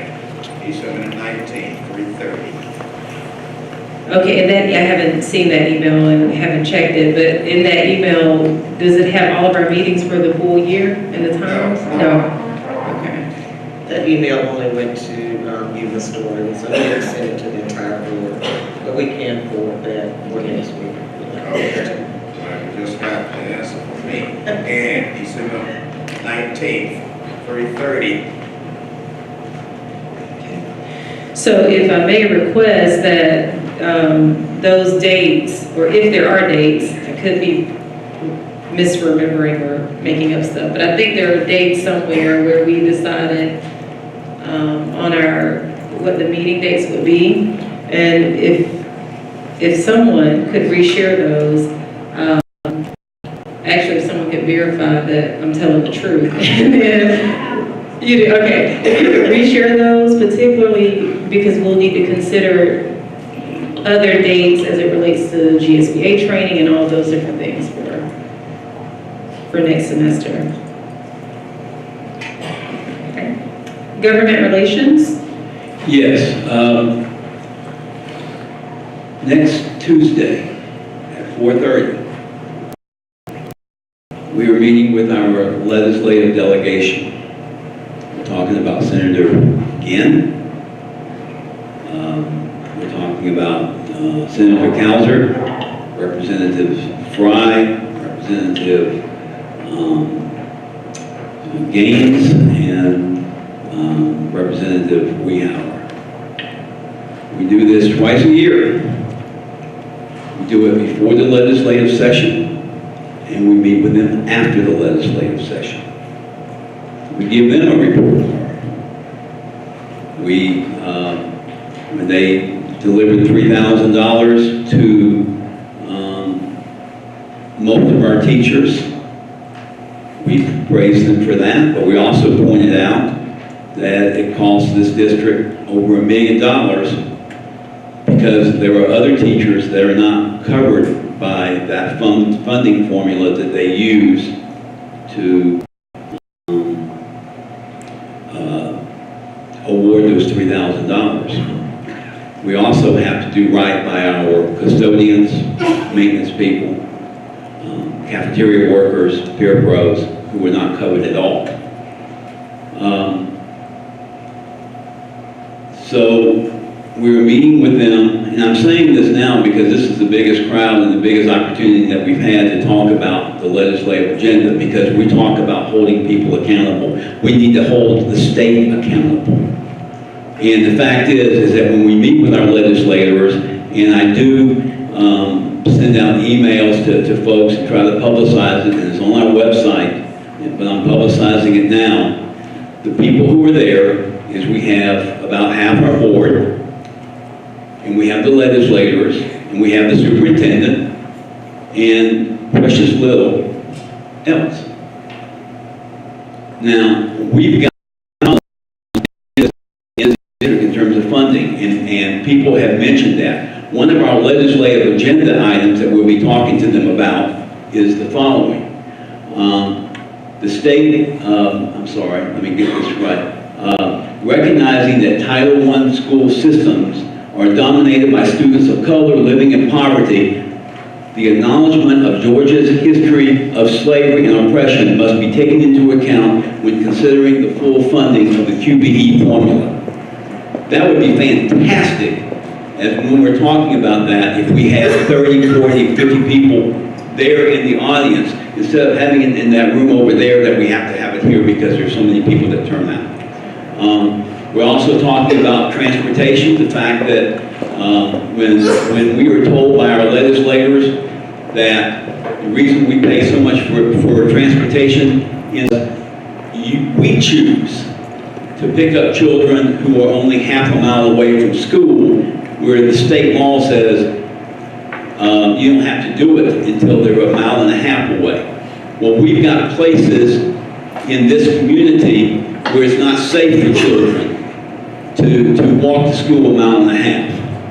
And so, yes, so what's happening with our transportation budget, we talk about wanting money into our classrooms.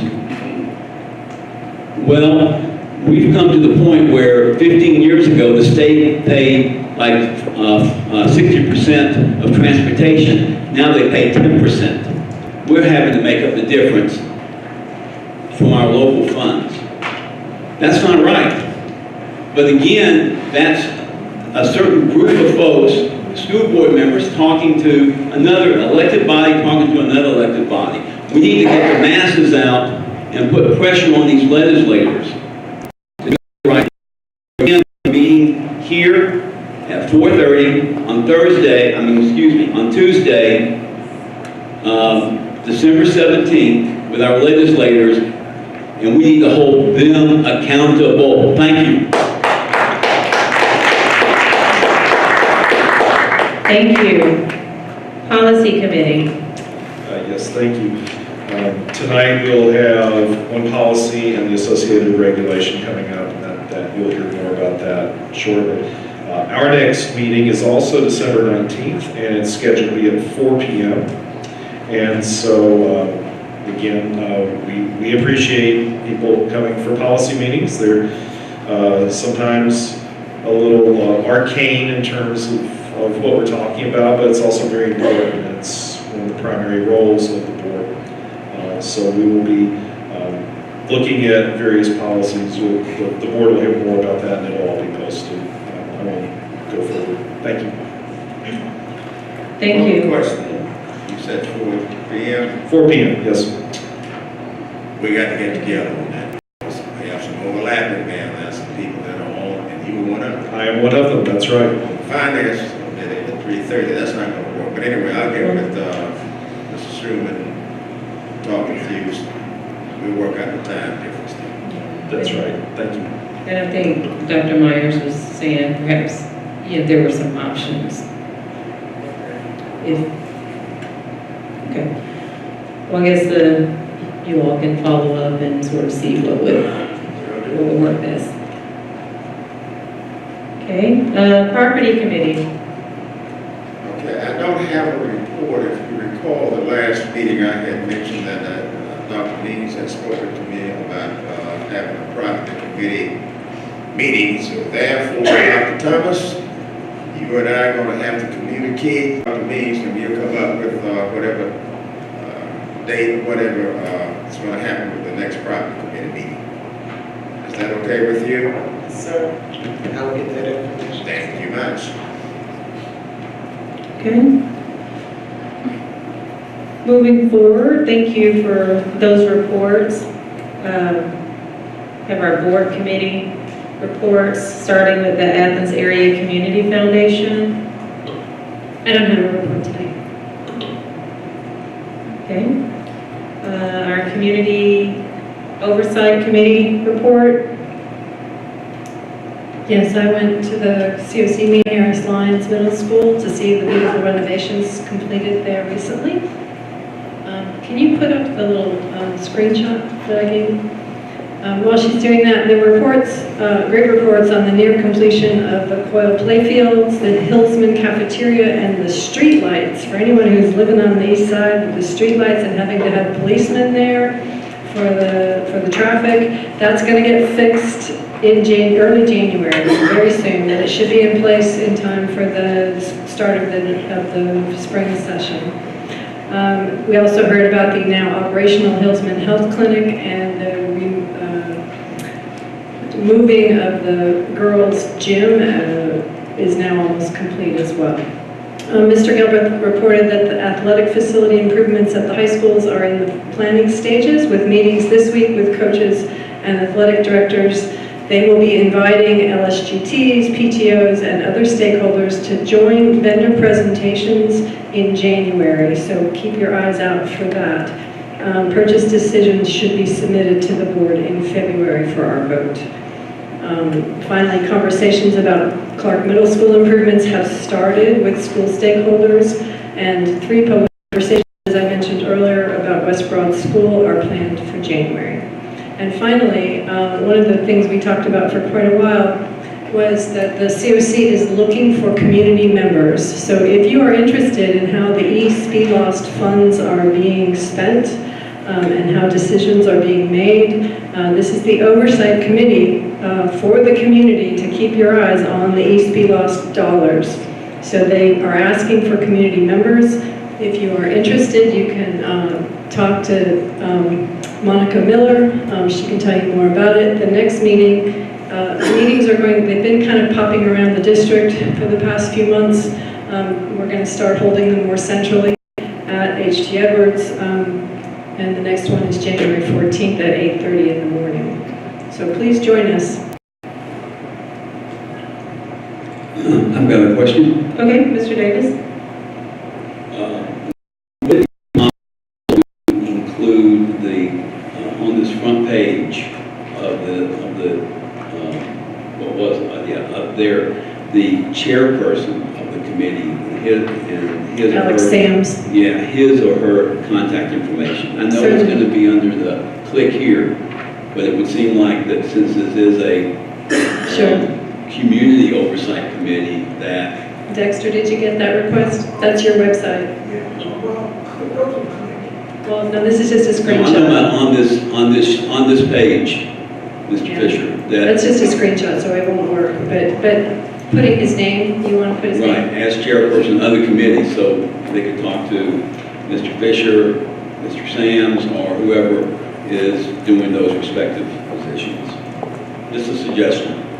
But let me just say, I'm so glad that we have it, because when I first started participating in COC, I Googled it, and the only COC website I found was with the county government. We had nothing on our website at all. It wasn't even mentioned. So I'm so pleased, Mr. Fisher, that we've developed this now. So thank you. And you get to that website through the operations website. It's at the bottom of the website. Other questions?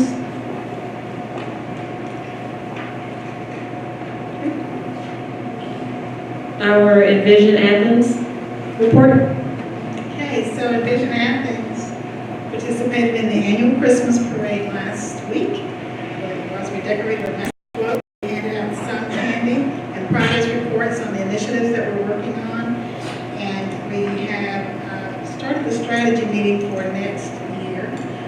That's been planned. Dr. Thomas, I don't know if you had an opportunity to go to the last planning. And so I have the minutes from that right now. Police want to sustain us for 6 months or so. And I don't have any updates on anything new. The initiatives are ongoing. As always, the updates are coming as people work on the specific initiatives. So Educate Athens, I think, is really doing well. And I think they'll be looking forward to the things that are happening at the Athens Career Academy, building the manufacturing space, build out this plan for that. Other than that, I don't have anything new. Except walking in the parade was fun. Besides, I can't see you. I was waving at everybody. Thank you. Okay, our Foundation for Excellence in Public Education, that was, has anyone, right, no one has, okay.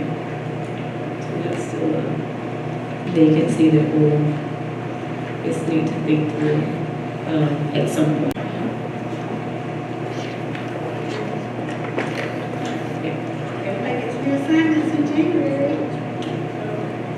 Yeah, well, yeah, as Ms. Davis said, we do the new assignments in January, and then we also have the conversation, probably that we need to have tonight about the District 2.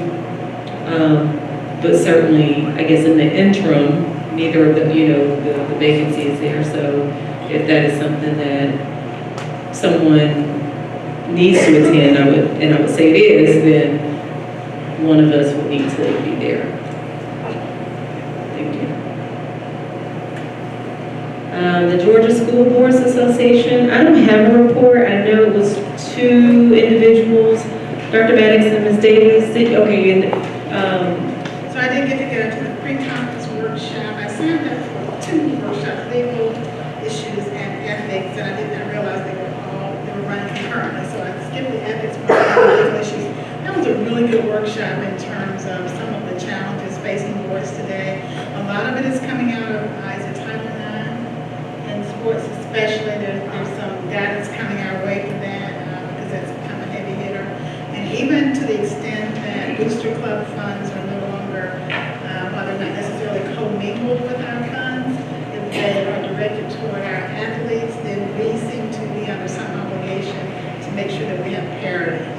So there are some things that we should be looking at in policy and how we manage that relationship with our booster clubs. So we've got to create an equity between girls and boys sports. That's a big deal. It was also just a fun workshop, so if you've never had the joy of getting a presentation from Phil Martin, you should treat yourself. He makes it all fun and makes it interesting. So I did have a couple of sheets from that workshop, that I was going to share with you that gives you some food for thought in terms of how we are proceeding down our local pathways. Phil Hartley, thank you for correcting me. Thank you. Hartley, Phil Hartley. He would be very surprised. Okay. We will move forward with item 8, which is the board president's report. There are a few things that I think we need to close or circle back around to and confirm. 3 that I have in mind: the timeline for District 2, that appointment, also the GSBA, moving forward with that, but I want to sort of provide an update and to confirm that the ad hoc committee of 3 people would be following up with the law firm that submitted or answered the RFP. So I'm going to spend the less amount of time.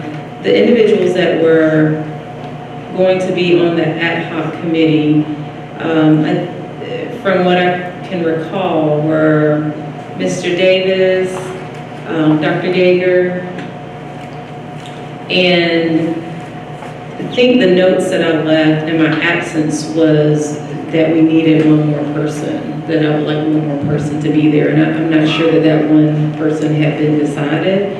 So are there any, okay. So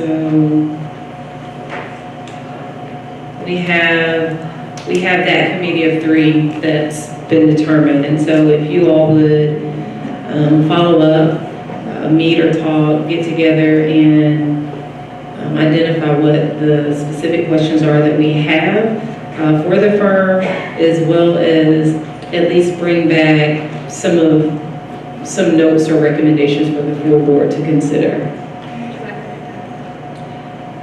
Well, you all can decide that. I know we have a full next 2 weeks, although they're not scheduled yet, but yeah, I just have a feeling that it's going to be a busy week. But I would say by our first, definitely no later than our first meeting in January. If before that, that would be great, but I also understand we're working with a variety of different schedules, so not just our own. Okay, and as it relates to the GSBA, if you can recall, we were going to be doing some work with GSBA around completing the training of board norms. Completing their training on board ethics, but also they were going to be facilitating trainings around board norms. I've spoken with a representative of GSBA, and I do want to be sure that we continue that work. Originally, we had the desire to do that in December. We are into December, and things are a bit uncertain, and so I would recommend us to still hold that as a priority, but once there is an interim in place, to then continue with the trainings around ethics as well as our board norms. Any thoughts related to that? Again, it's not an action, but it is something I'm thinking, and I've spoken with the representatives, the same representatives that we initially spoke with who came and did our trainings. Well, that was a poll sent out, and I thought the date already had been decided. It was 2 dates, December the 17th or 18th, that we could do that. Yes, I decided. Ms. Palmer sent out another survey for us to confirm those dates. And because of the level of uncertainty right now, I think it would be important and beneficial for us to postpone the trainings on those dates. Last I checked, I don't think everyone had replied back, and so I know a lot of things have happened since you sent that email out. But I don't think we're ready to do the GSBA training next week. I totally agree with you. Yes. I think we need to do it. Next week, I don't know that we're in a place where it would be as beneficial as it could be.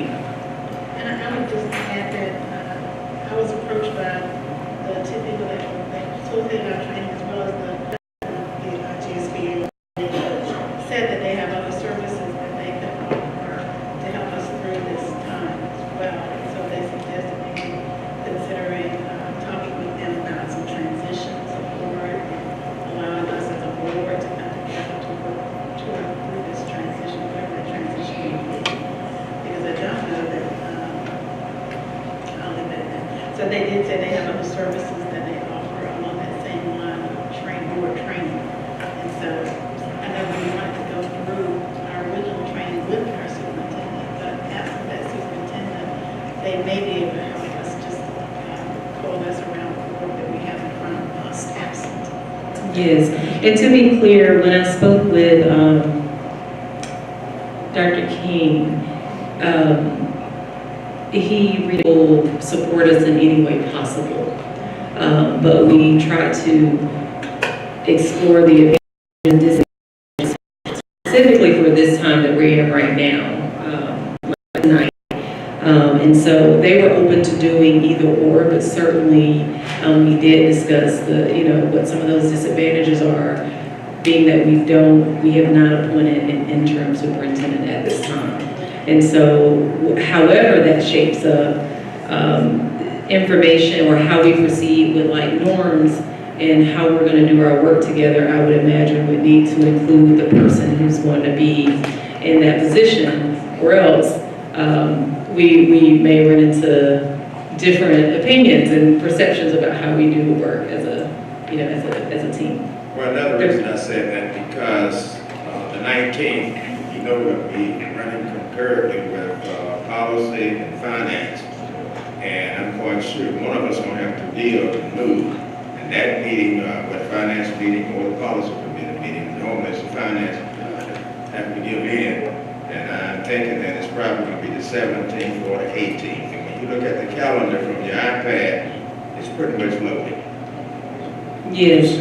Yes. Point of information to that, if I may, sir. No, we're already talking about moving our policy meeting to a little later on the same day so that you don't have to move your finance meeting. Okay, so the finance meeting will still take place on the 19th, and if you all move the policy committee meeting, you're talking about the 17th No, or 18th? later in the afternoon. Later, okay. On that side. Dr. Yeager? I was just going to encourage us to think about the possibility of doing the ethics training, which we all need, I believe, and in a timely way, and we do not require the superintendent to be present for that. Can we do that? No, that's, I'm not going to agree with that. When you have these meetings, you got to go back and read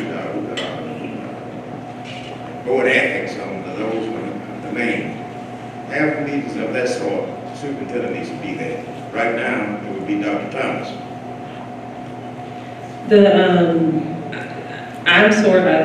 I'm open certainly to having the ethics conversation. I don't want to speak on behalf of GSBA because I may misrepresent, what was said. If I had to interpret what they were saying, it seemed like they felt that it would be more beneficial to continue the conversations once we have an interim. But I just thought there was a time limit on when we needed to get that ethics training done. Yes, there is actually. Ms. Palmer, is that the end of the year?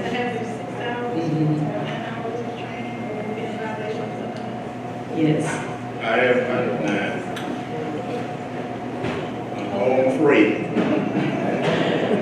You and anybody else that went to the conference, right? We are one board.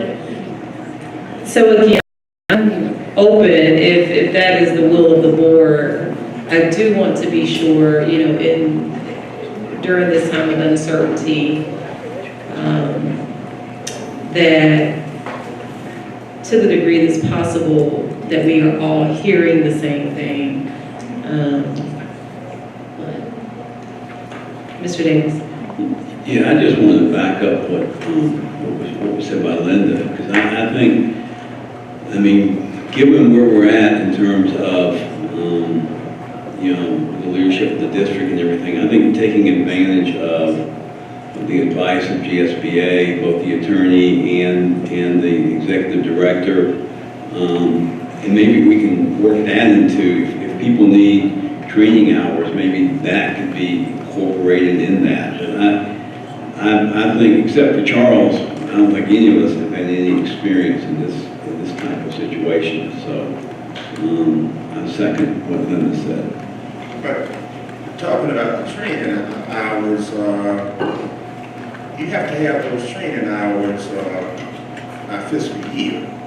And I was thinking that everyone had gotten their training hours, because you're talking June 30th and July 1, you got to have those hours.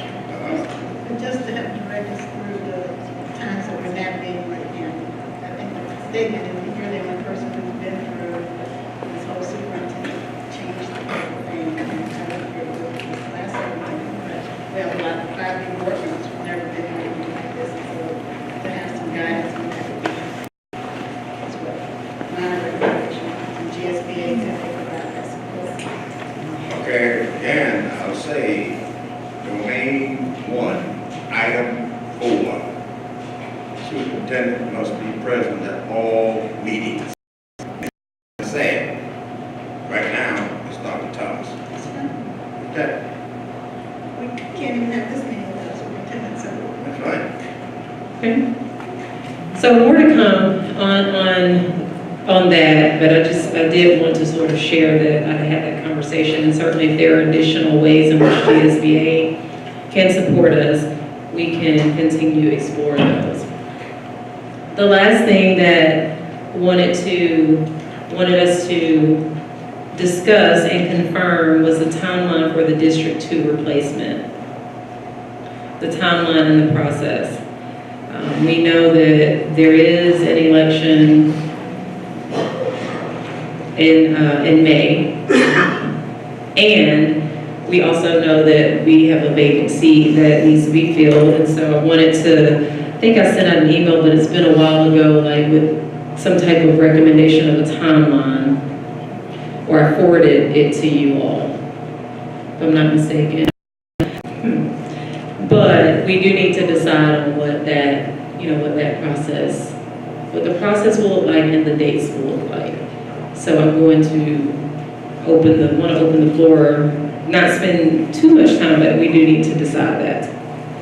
I'll begin the conversation. I don't believe that we need to wait an entire year before we fill District 2 spot. Let me tell you why I'm saying that.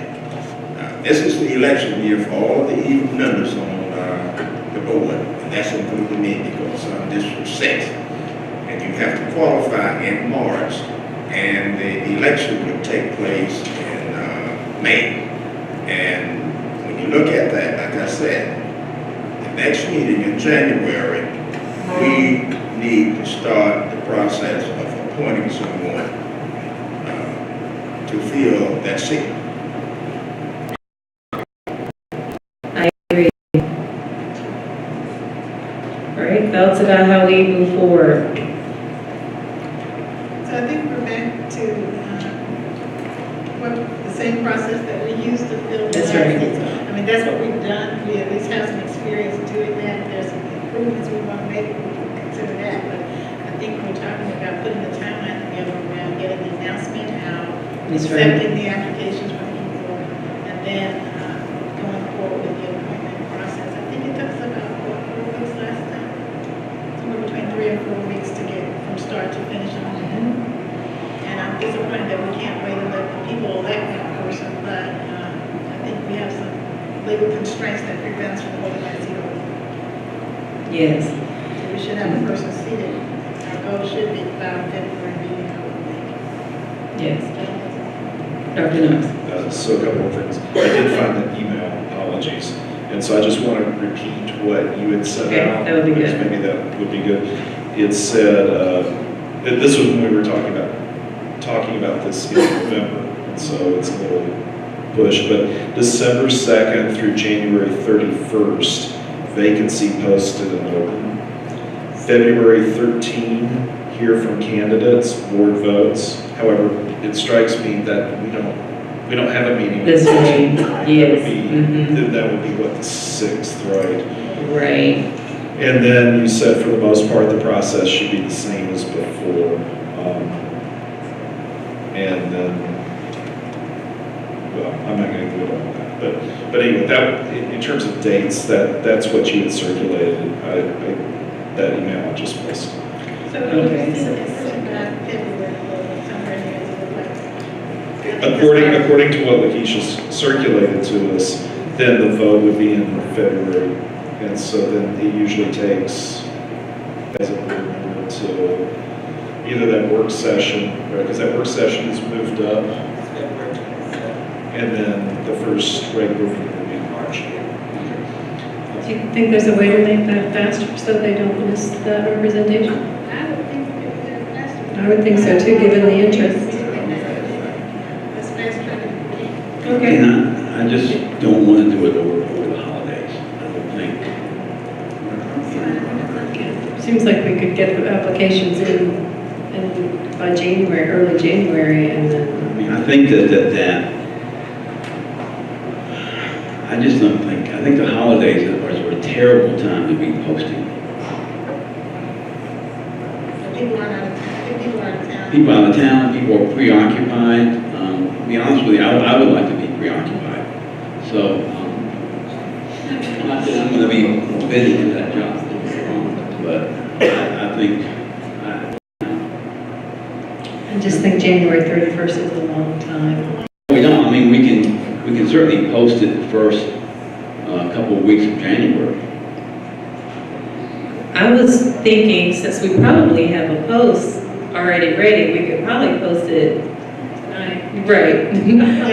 But maybe, before I say that, should certainly check with Dr. Thomas, but at the latest Monday, have that, posted and all of those. But again, because we need to decide on when it's going to be posted and when the closing date will be. And what I hear two things.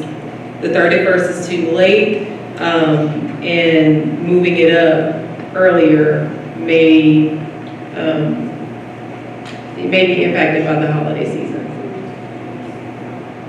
We have the work session in January on the 9th and then the regular board meeting on the 16th. So if we had the closing date sometime, I don't know, like the 10th or something of January instead, then maybe we could have them come to a regular board meeting on the 16th. Sounds like a deal. Let's do it. Is that Dr. Knox? Yeah, well, I just wanted to, in the interest of candor, address the awkwardness that I don't think we've fully articulated here. And this came up at one of our public meetings, and so I just want to be clear about it, which is that this will be an appointed position, as we're discussing, and there is a certain lack of trust that I think we've heard articulated in terms of certain board members. So we will have a board appoint a member just a few months before an election.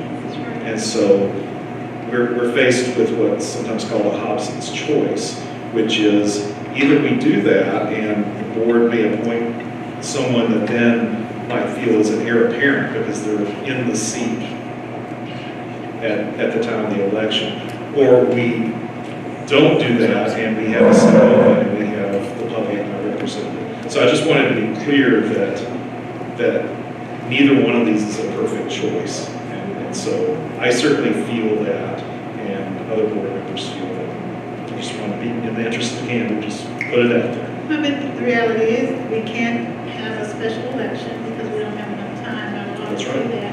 So our only alternative is to appoint someone. And so I think we do that with great expediency so that person can be sitting here and stumbling through this request. Right. I was just making note of the fact that it's also in an election year. And so it comes hard on, the election comes hard on the heels of that. That's all.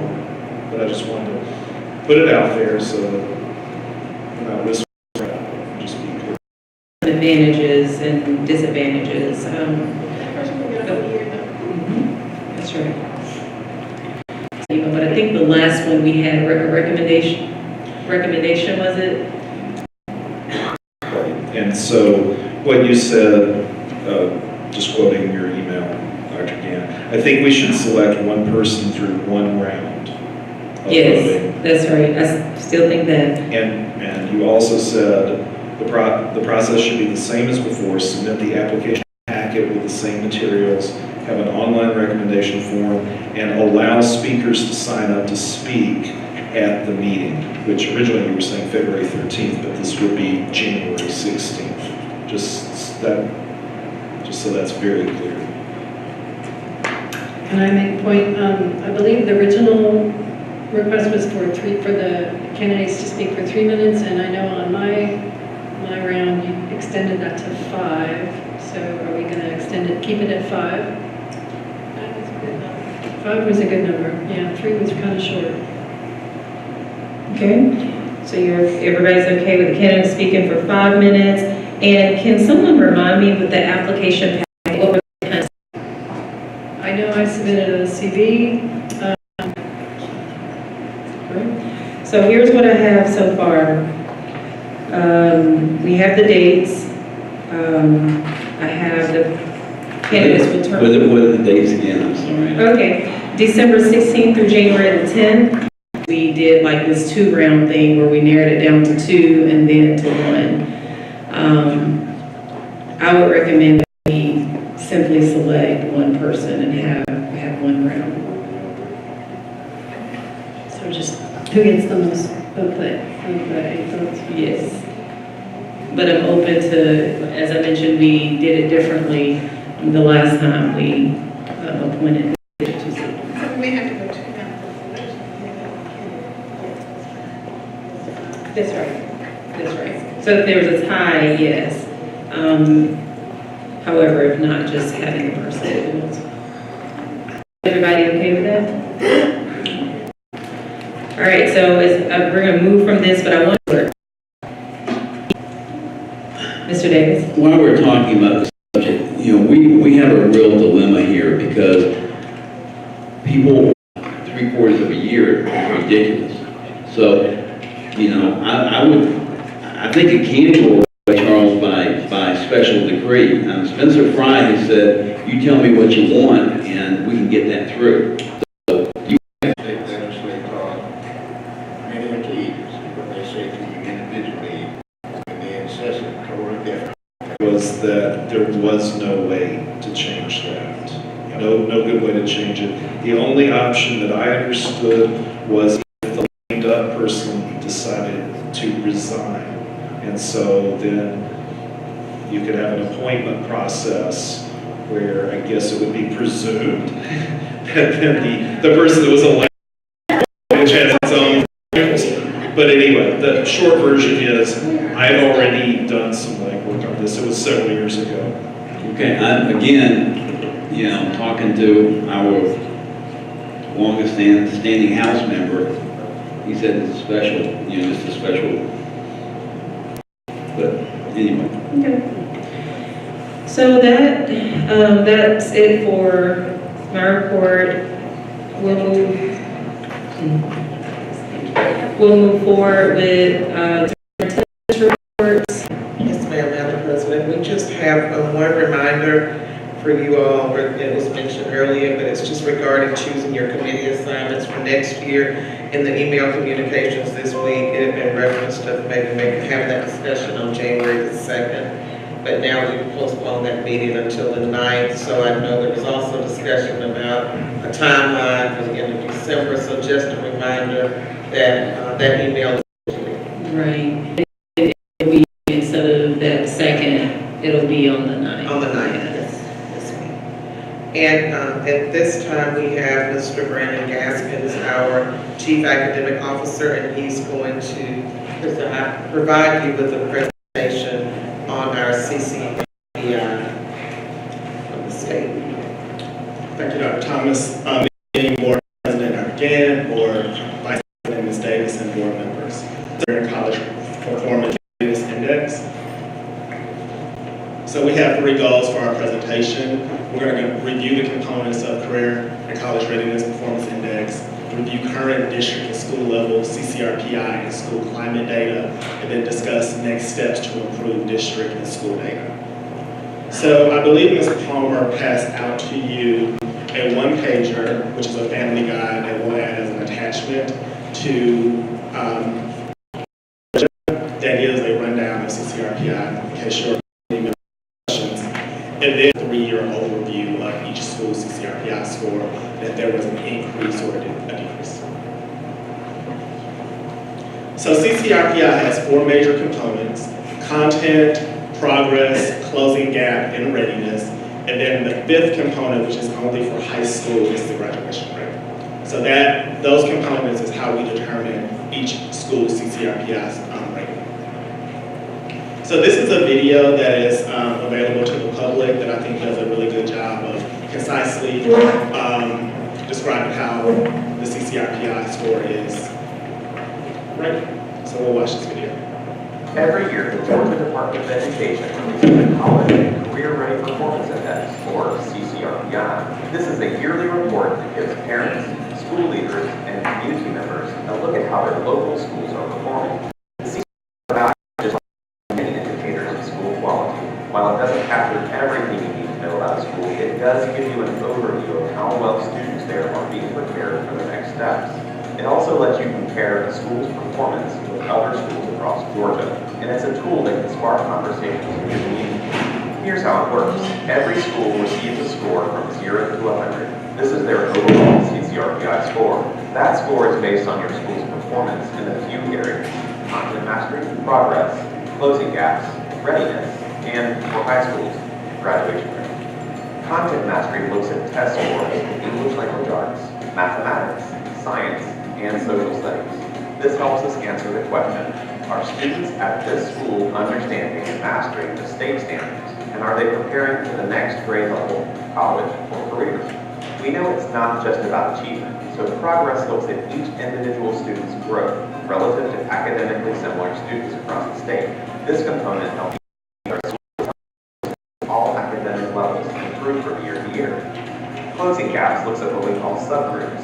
For example, students who are economically disadvantaged, students with disabilities, and English learners. And it helps to make sure schools are serving all students and helping them grow. Readiness looks at the opportunities a school is offering to its students in areas like literacy and activities beyond the traditional core academics, like fine arts, world languages, and physical education. In high school, we look at areas like whether a student completes a career pathway or earns AP, IB, or dual enrollment credits. And graduation rate, which is a part of the CCRPI score only for high schools. And it looks at how many students are graduating from the school with a regular diploma. In addition to the overall score, you can also see your school's 0 to 100 score in each of the areas we just discussed. As we developed the redesigned CCRPI, we traveled the state and heard from you that you wanted a streamlined, easy to understand system that focused on opportunities, not just test scores. That's what we put together, and you can view it at gapoe.org/CCRPI this fall. For more information and answers to frequently asked questions, visit accountability.gapoe.org. Every year. All right, so again, the CCRPI is a score out of 0 to 100. So this graph shows how our school district did overall as compared to the state. So the first bar graph represents our overall score. For a district, we had a 66 out of 100 compared to the state that had a 75.9. If you look at our elementary score, the average was a 66.4 as compared to the state with a 77.1. Middle school, our district had a 67.7 as compared to the state with a 72.1. and high school had an average of a 68.9 compared to the state of a 77. So the next graph, it breaks down those areas in content mastery, progress, closing gaps, readiness, and graduation.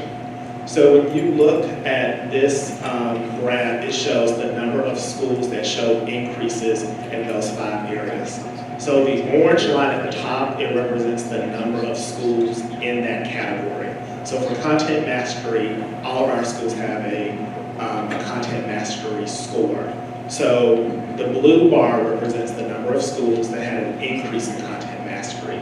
So you can see that 12 schools had an increase in content mastery, but the orange line represents the gap between the number of schools that showed an increase and where we should be at wanting all of our schools to show an increase. So for content mastery, we had 12 schools show an increase. Progress, we had 11 schools. Closing gap, we had 13 schools. Readiness, we had 14 schools. When you look at the graduation, the reason that that line goes down is because there are only 3 schools that represent a graduation, that have a graduation component. We had 2 high schools that showed an increase in graduation rate and one that did not. So when we talk about overall CCRPI increases, we had several schools that increased their CCRPI score from 2018 to 2019. So Barnett Shoals Elementary, Barrow, Cleveland Road, H.B. Stroud, J.J. Harris, Timothy Road, Whit Davis, Coyle, Cedar Shoals, and Clarke Central High School. You will notice that J.J. Harris went from a 61.8 to a 77.8. That was the largest gains that we had in our district. This slide represents all of our schools that had a 70 or higher. So although some schools did not have an increase, we have made a commitment to our schools as well as our leaders that we should have schools that all have 70s or higher. So any school that has a 70 to a 79 is considered a C school. 80 to an 89 is considered a B school, and any school above 90 is considered an A school as measured by the Governor's Office of Student Achievement. So these are our schools that have a 70 or higher. You will notice we don't have any schools that have an A rating yet, but we do have some strategies that I'll talk about later that we want to put in place to ensure that.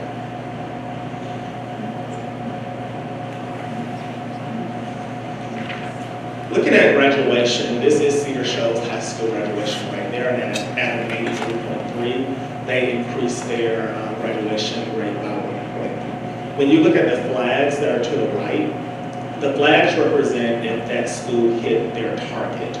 So in 2017, the state took around graduation rate, and each year the school is expected to increase that target by 3%. If a school has a green flag, that means that they met that target by 3% from the previous year. If a school has a yellow flag, it means that they showed progress, but they did not hit their 3% target. And if a school has a red flag, that means that they did not make progress in that area. So when you look at this slide, you will notice that the subgroup for Black students met their target, the subgroup for white students, economically disadvantaged, and English learners all met their 3% target. You also notice that there was progress for our Hispanic students, but we did not meet our target at Cedar Shoals with our students with disabilities. So this helps schools think strategically around what subgroup they should be working with. For Clarke Central High School, they have an 8 graduation rate. They decreased by 1 point. So again, you will notice that they met their 3% target with their white students and their students with disabilities.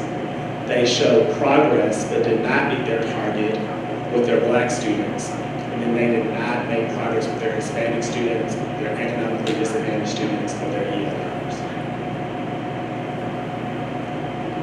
Classic City High School has a 54.5 graduation rate, increasing by 3.4 4 points from the previous year. You will notice that it has too few students, so there's not a subgroup because of the size of the school.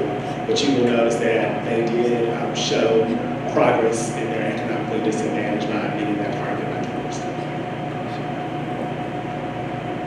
20%. Something that we shared with our principals at our previous district learning day showed amazing growth. And part of my role in the role of individuals in instructional services is that we need to study schools that are making progress so we can replicate that progress to other schools. So I'd like for you all to watch this short video about how J.J. Harris was able to get those great guys.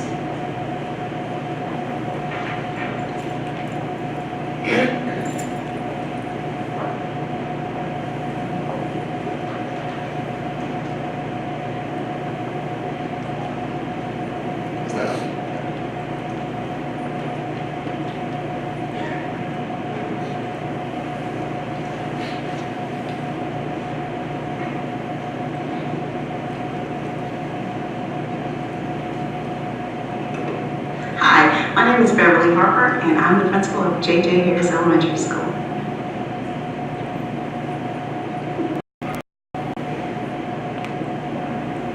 We certainly are proud of the progress that we've made with our CCRPI scores and our progress that we've made in general with our scholars here. But if we had to pinpoint where the change began, I think it would start with our report card.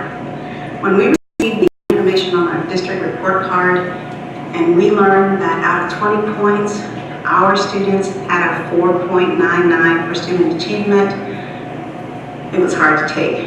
I immediately brought this information back to our SIL team because we had to make some decisions. As we began holding each other accountable for our data and accepting of data, we started having conversations within SIL and our faculty meetings.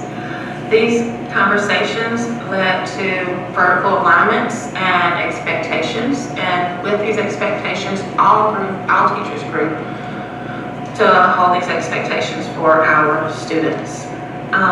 With these expectations and conversations, we started talking about our successful learning, and it provided me an opportunity and entryway into the classroom to support our teachers.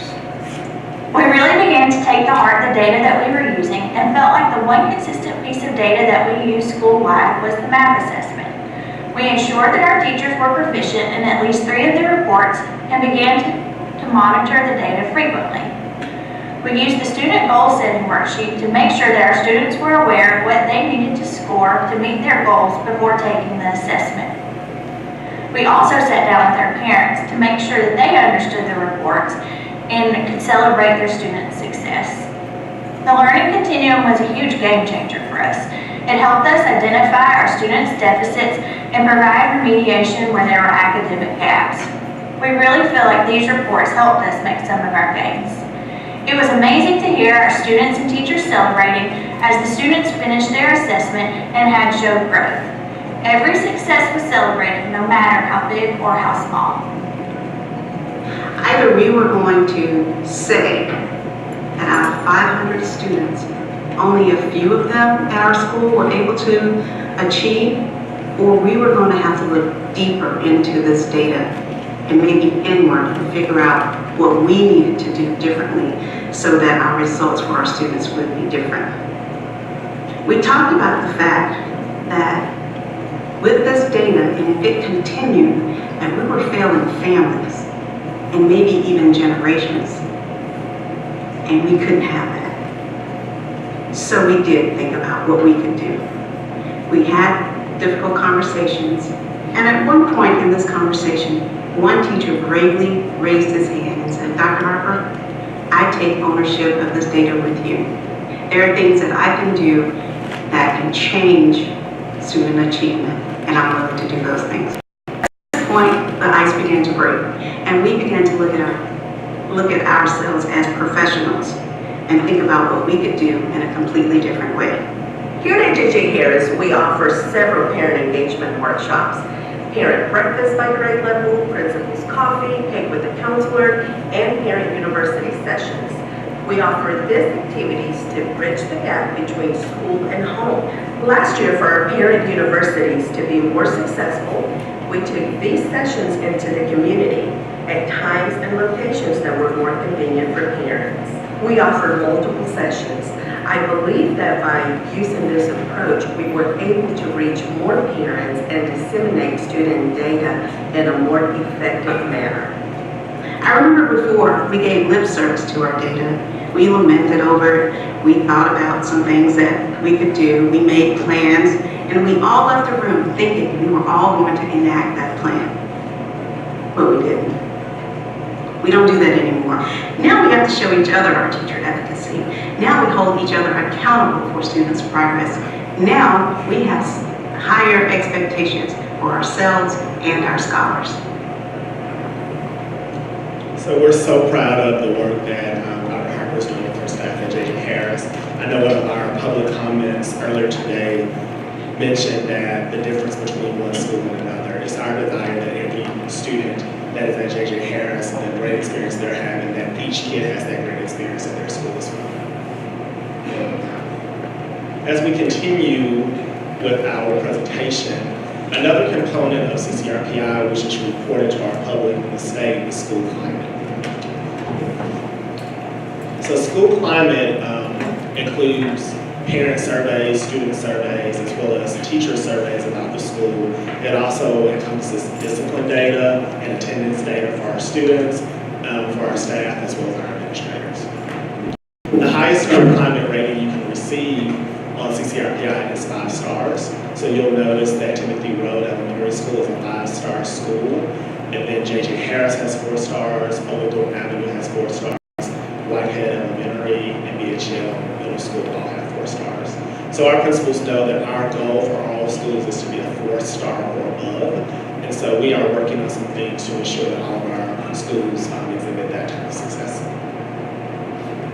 So next steps. So one important next step is that the Governor's Office of Student Achievement has identified a couple of our schools for additional school improvement. So we have 2 schools, Gaines Elementary and Classic City High School, which are considered comprehensive support and improvement schools, meaning that these schools are performing in the 95% of all schools in the state of Georgia. So we will come back to decide if we want to work with the state to improve Gaines Elementary School and Classic City. So that MOU includes $150,000 for Gaines Elementary School and $75,000 for Classic City High School. So those schools are able to use those funds in innovative ways. They are able to hire additional staff like social workers or instructional coaches. They are able to use those to buy additional resources for their students as well as professional development for their teachers. We have one school, which is a promise school, which is elementary school. So this school is performing in the bottom 10 to 5% of all of the elementary schools in Georgia. So same concept, that school will receive $20,000 if we decide to work with the state around school improvement. Our last school is a targeted support and improvement school.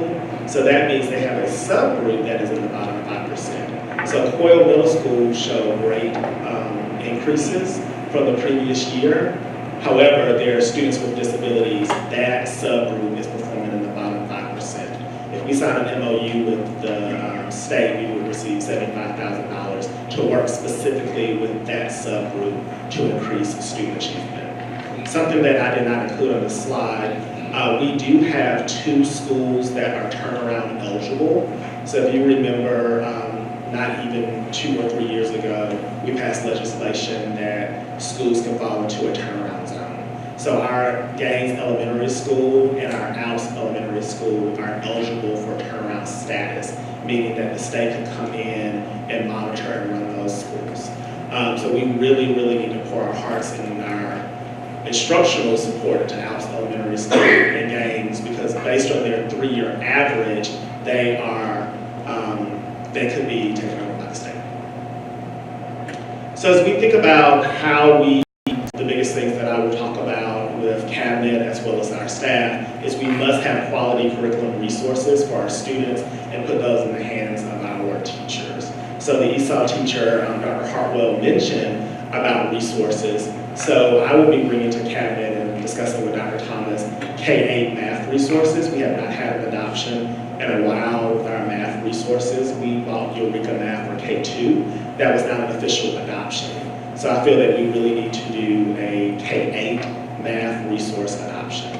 Along with our math resource adoption, we need to adopt a reading resource for our K-8 ELA. We have a writing resource, but we do not have a reading resource, meaning that teachers are left to their own devices and spend a lot of time trying to find resources to teach kids reading. We also need to refurbish our science kits and digital resources for science.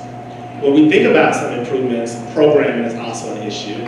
We are having a conversation with our high schools around scheduling. They are interested in a 4x4 block, meaning lightening the load of some of our high school students, providing opportunities for credit recovery, and providing opportunities for acceleration. Physical science is a course that our students in middle school can take, and when those 8th graders do take this high school course, they usually do very well.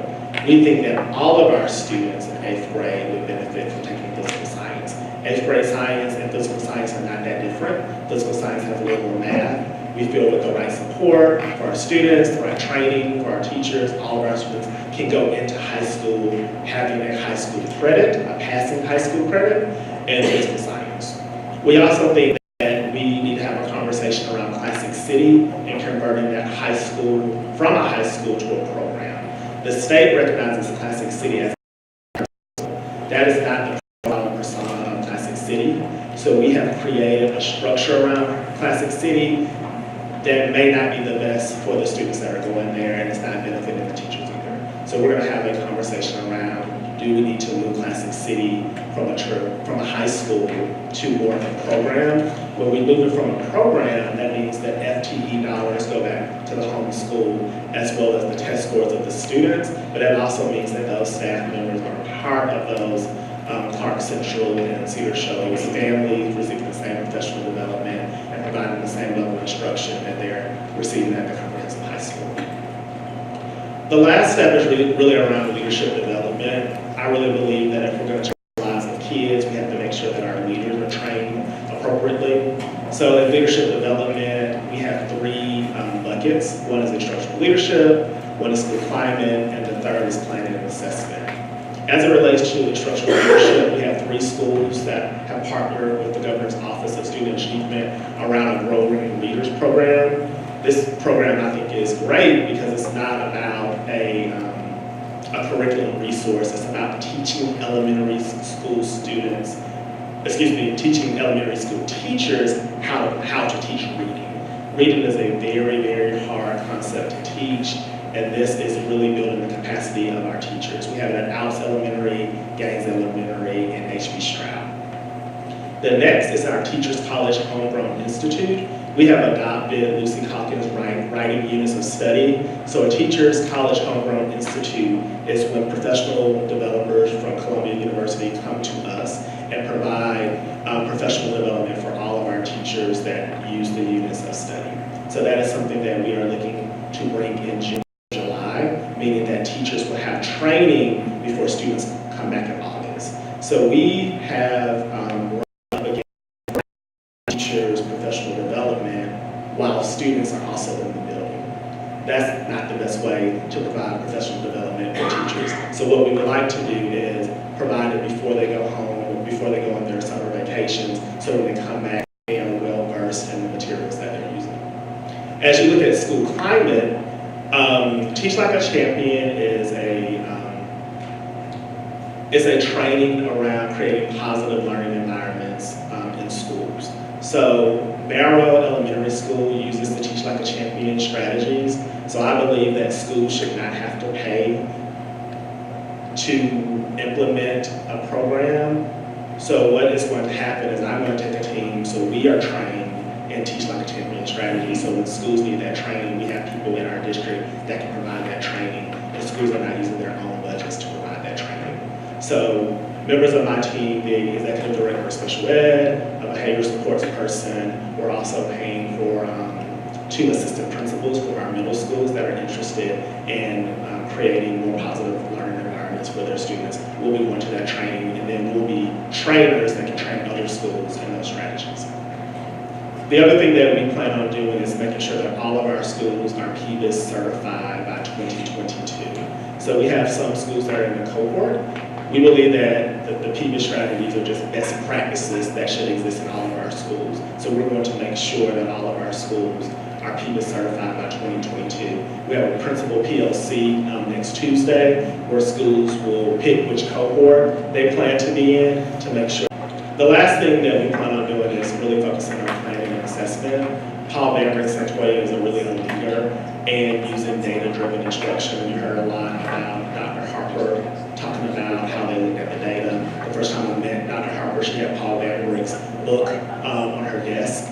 So we're taking district leaders, we're taking 5 principals and 3 members of their team, as well as my team, Dr. Thomas, and some cabinet members are going as well in January to go to a 1.5-day training with Paul Bambrick so we can come back and re-deliver that training to all of our principals as well.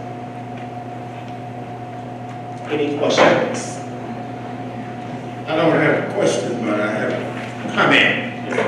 I'm happy to see you all going back to have conversations with the high schools to go back to the 4x4 block schedule. Yes, sir. Dr. Easton and I worked tremendously hard on that to implement that. And when I retired in 2003, it was still going on, but anyway, needless to say, superintendent for a different schedule here. Now, I read a bill say I voted against it.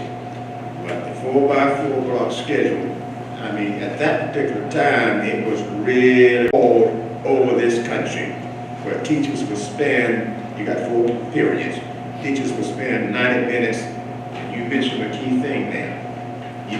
Students also would have an opportunity for course recovery. That's important.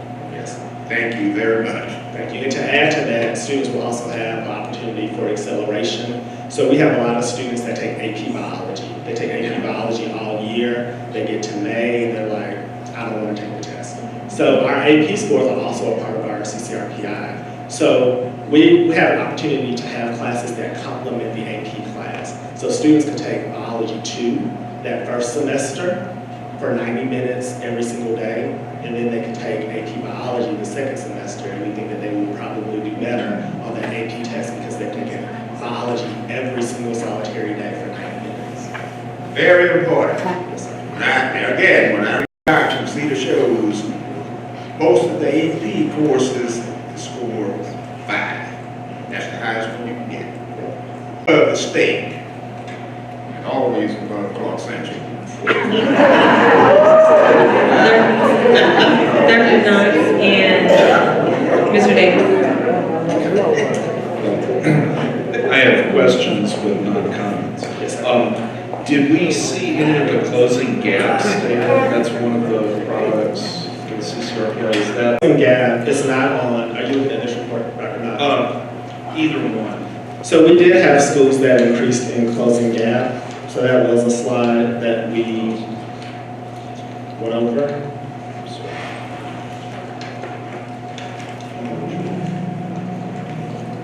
now I'm out of order.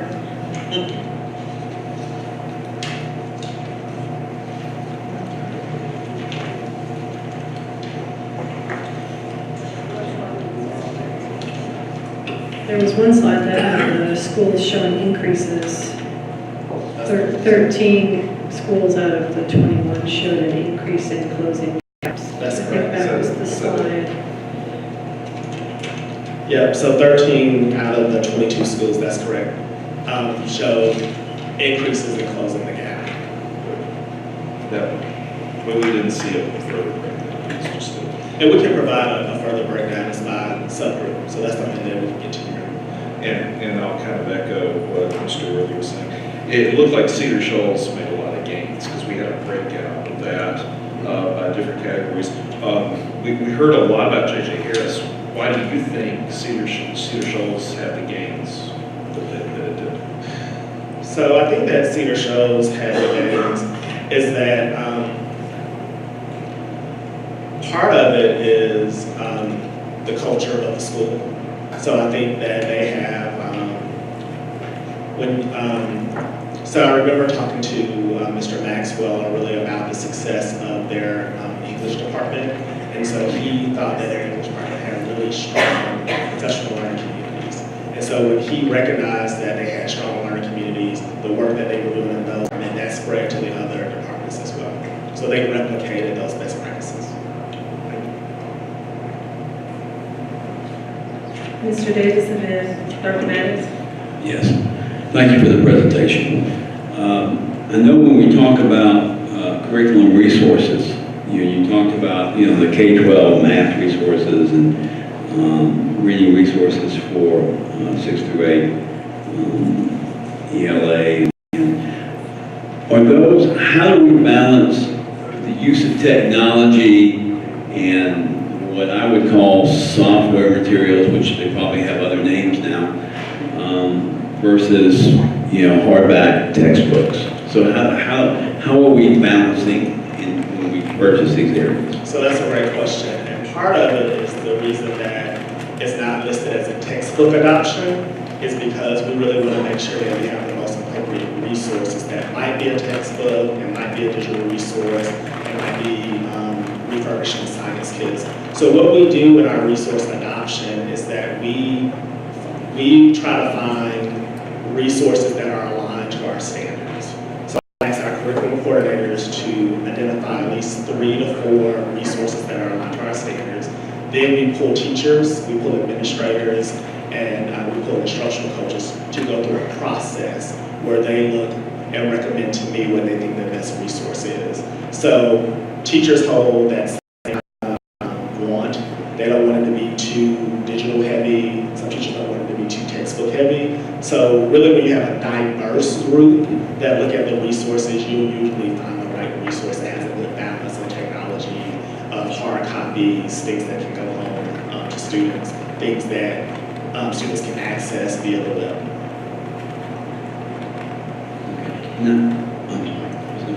Sure. People can take turns. You can go ahead and then we'll come to Dr. Maddox. I was at Clarke Central when we made the transition into, and this is a little bit off the topic, but it's dealing with academics and progress and that type of thing. I was there when they made the transition where in your basic subjects, if you did not pass the first go around, then you were given the 2020 opportunity. Has that ever been seen as, we've been doing it a long time, so do we have verifiable proof that it's a successful model, or is it just the only model we can afford, or because putting a student in front of a live teacher again is too expensive? How is your office view 2020 after 10, 12 years of experience? So it really depends on the needs of the student. So some students are very self-motivated and ingenuity is fine for them. It is very difficult and problematic for a student that struggled in a face-to-face class to now go on a computer and work independently without having explicit direct instruction. So although it is a resource, I don't think it's the only resource that we should be implementing when students have failed the course. So students do have an option to get in front of a live person the second go around? They do, but with our current schedule, there are some constraints. So that is why schools we listen to the high schools that say they would like a block schedule that can provide credit recovery, remediation, and acceleration. Dr. Maddox, and then Mr. Worthy. Well, that was it about the technology. That's I just really want to say congratulations to Dr. Harper and all the work that she did at J.J. Harris. I wanted to clap for him. I'm just ecstatic about what was presented tonight, and I'm just looking forward to more good news. Thank you. Mr. Worthy? I just wanted to piggyback on what you said, Mr. Gaston, to the students before people that fail the course that 2020 district court. I never agreed with it, and I hope to see it go.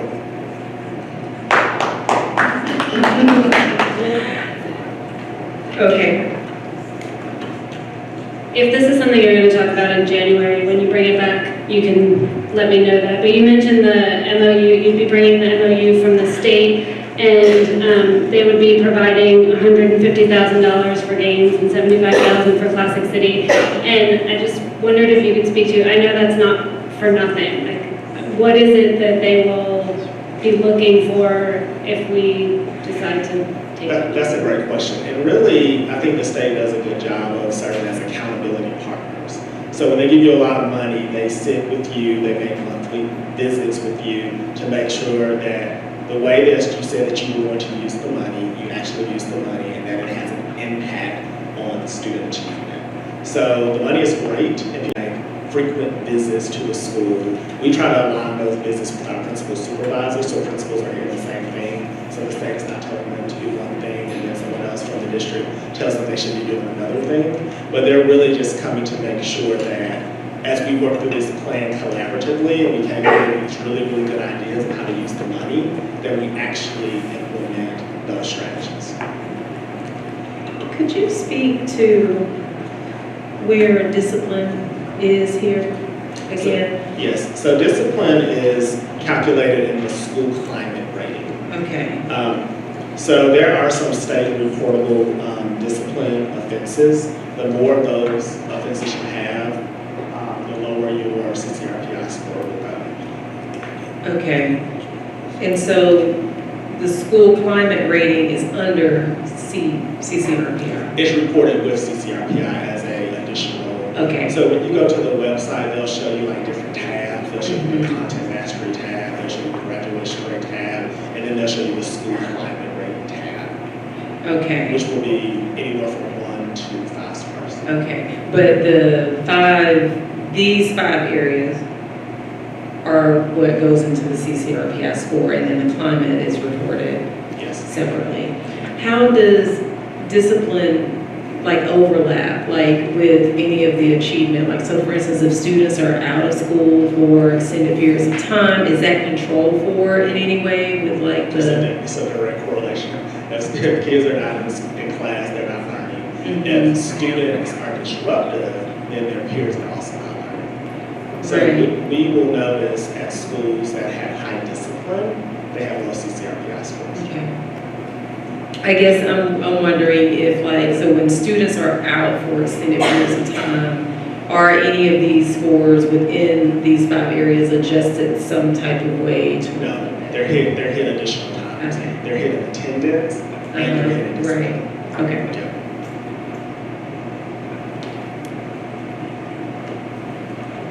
Any other questions? Just have one more. Without joining the list of the turnaround schools in Georgia, 20,000 doesn't seem much of help. Do they also provide resources, state resources in terms of personnel, or only if your or games be the only? So right now we do have a state person that is assigned to Gaines Elementary School as well as ALPS that's working with our executive director of leadership development, Dr. Jennifer Side. So they do provide us with a person that's usually a retired educator, a retired principal that works with our principal supervisor and supporting the principal of his team. So they just started working with ALPS? Or they've been working with ALPS? They've been working with ALPS, they've been working with Gaines, ALPS, Gaines, and also Classic City.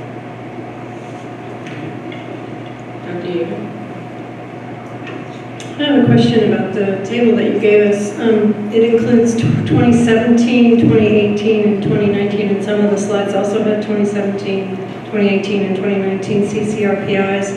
And just looking at the table, I noticed that a lot of our CCRPI scores from 2017 dropped in 2018. I've also heard that you aren't really supposed to compare 2017 to 2018 because they changed the formula. Can you address that and how we deal with when you talk about a 3-year average of the CCRPI? Yeah. What that means? So you're exactly right. The testing, the accountability system changed from 2017 to 2018. The reason that we include the 3-year average is because although that calculation changed, the state still looks at the 3-year average to determine which schools are currently eligible. Okay, and then, but you're not really supposed to like plot, I know she didn't plot the 17 and then the 18 and then the 19 because you can't, right? You can only look from 18 to 19 for improvement? That's correct. Okay, thank you. That's correct. And so the state, although the formula changed, they still use those 3 years to determine. Turn around eligible schools.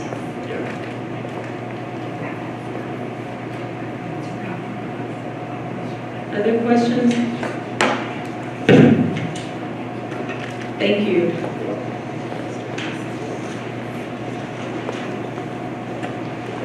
That concludes my report. Okay, thank you, Dr. Thomas. Okay, let's figure out where. Let me see. That's right, okay. We are at, this is one of our amendments, so we're 13.2 was moved here, and that was the action related to the complaint regarding a Board of Education member. So I'm gonna open the floor for that discussion and action. Dr. Yeager. So I prepared a motion after doing, I think what Kara also did, which was listen to the November 9th meeting quite a few times, or sorry, excuse me, November 11th. So I'd like to, based on more than 30 minutes of public conversation about the board and Dr. Means during the November 11th work session, which is available on YouTube, and the timestamp is 2 hours 50 minutes until 3 hours 20 minutes. I move, excuse me, I move that we consider the and resolved by the board through the following actions, and I have 4 that I believe were all discussed at that meeting. That both parties have been given an opportunity to articulate publicly their perceptions of the event, that both parties have openly and willingly participated in restorative circles with the Georgia Conflict Center, that all board members have agreed to continue improving our professional development through Georgia School Board Association training opportunities, and 4, that the full board has initiated and is committed to continuing a process of developing mutually agreed upon norms and consequences. That's my motion. Okay. Sorry it's so long, but I wanted to capture that very important conversation. Is there a second? Okay. Dr. Maddox? Okay, let's open up the floor for discussion. Or discussed during the restorative process what do you call those, the Georgia Clients Council things. I didn't hear a resolution out of that. I don't think this board has actually taken responsibility for policing ourselves. And so as we look at GSBA and look at our GSBA training, I don't think we get to excuse infractions that are so serious.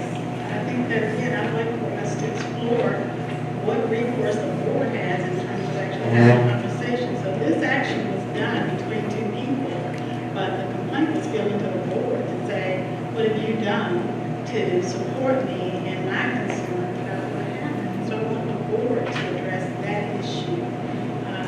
And I really want to have a hearing on this. I'd like to see us look at our discipline process and see what we should have done, what we should have done correctly. I don't know if that comes out of, gee, how we're going to go forward. I think we really need to talk about the accountability piece on this one. We're talking about item 13-2. Other thoughts? Dr. Maddox? When I look at this entire situation, it's, as she stated, between 2 people, we were, now that things, first, he stated that we, exactly what she said, I'm not repeating, she just said, that's what took place. It's recorded, video. The other thing is that now that we're moving forward with the advanced ed, and we were waiting for an attorney.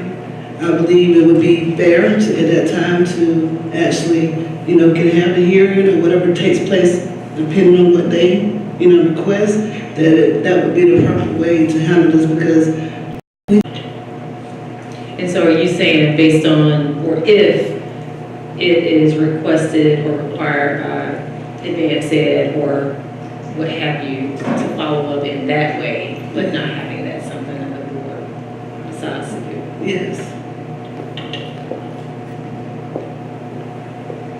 Other thoughts? Again, I don't think that this was separate from the complaint filed by a community member with advanced ed. This is an employee bringing to the board's attention an infraction by a board member. So advanced ed is going to look at us perhaps, but I don't really know how that's going to happen or if it's going to happen. And regardless, the board needs to know what we should do and what we shouldn't do to discipline ourselves. They even have a in terms of what happened and the behaviors that, ensued after this incident. There's been a lot, and I think we really need to have a conversation about this. If we have that conversation, we have not done so. Mr. Davis? Yeah, I think, Linda, you just said that because of subsequent actions. And so there again, that fed into the advanced ed complaint, because it wasn't just what allegedly happened in that situation, but as you say, subsequent circumstances that followed it, that became part of the advanced ed complaint. So I support the motion. Others? My last comment is going to be, we have in writing the infraction. That's very different from somebody said, he said, she said. Just going to comment, Linda, you had a very different opinion about this during the meeting. I thought you were on board with moving forward, and I can quote you if you like. So I'm still there, moving forward. If this board believes that this doesn't rise to something that we check our policies and make sure that we have an accountability policy in place, then that's the vote.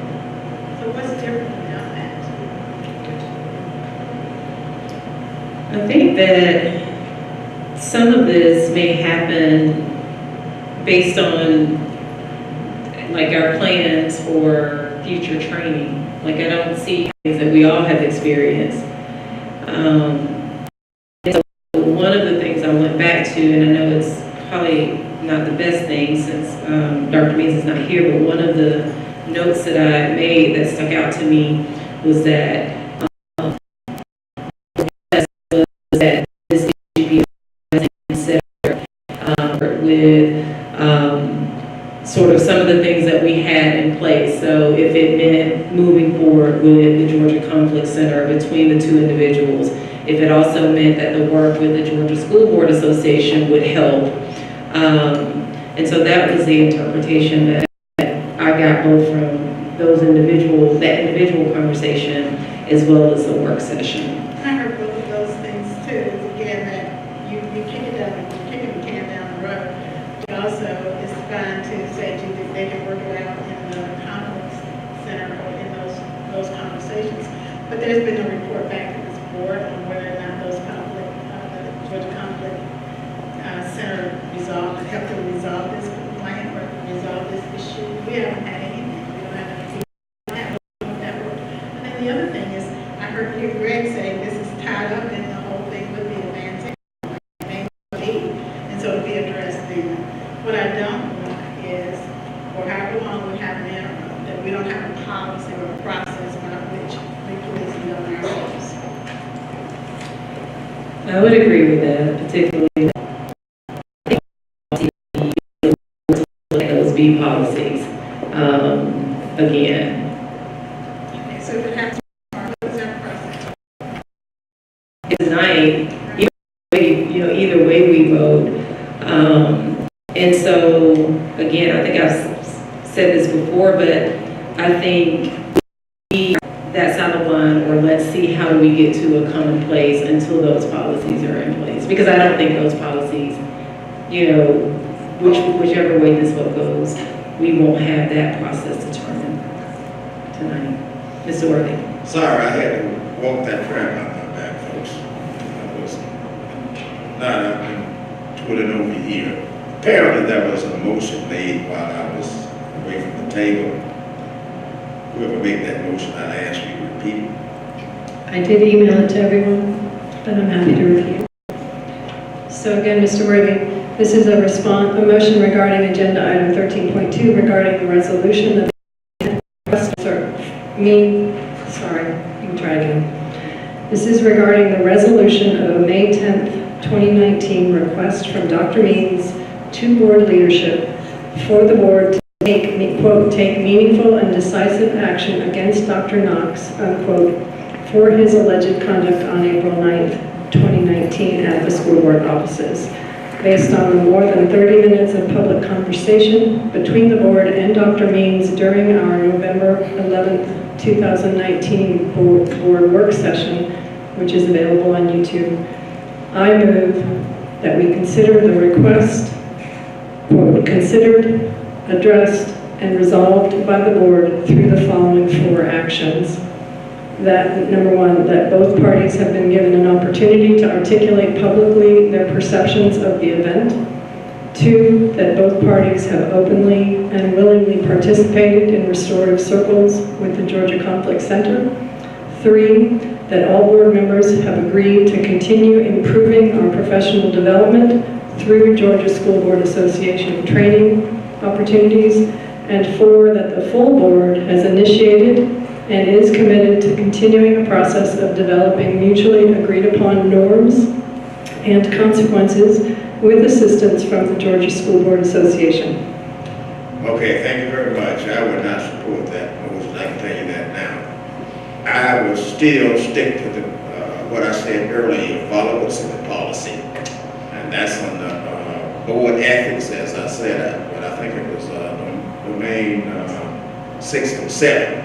And the next thing, I agree with what Ms. Davis said, at some point, regardless of advanced ed coming, et cetera, let's have a hearing on it. That's what I support. Okay. Dr. Davis. I mentioned this earlier when we were talking agenda, and I understand both of your points.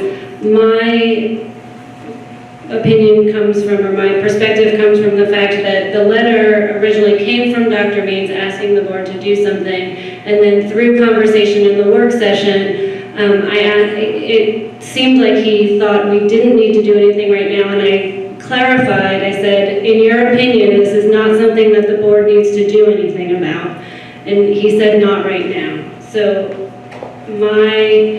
the reason why I feel like we don't need to do anything right now is because I asked him and he said we didn't need to do anything right now. So I felt like the request initially came from him, and then I asked whether he still felt that way, and he said no, we didn't need to do anything right now, and so I felt like then we didn't need to do anything right now. Any other thoughts? Dr. Knox? Okay. I guess this will be a friendly amendment. I believe it was the November 7th, November 11th work session.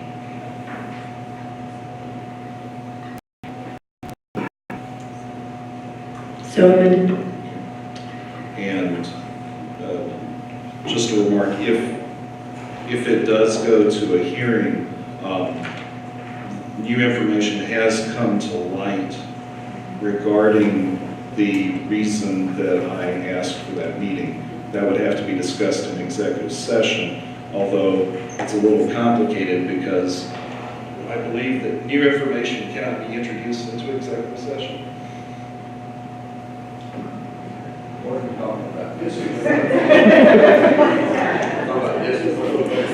Well, we're discussing discipline of a board member.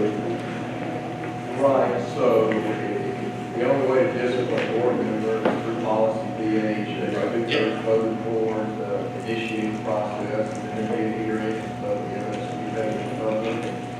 deliberation could take place in executive session. And so that deliberation, could that include information that was provided previously in an executive session? Well, no, you're not there. I know, no, I understand. I'm trying to find out what, how this process might work. I just thought it'd be better to ask now rather than later. So. Okay. Others? All right, so we'll go ahead and vote. All of those that are in favor of the motion that Dr. Yeager has, if you would show by raising of your hands.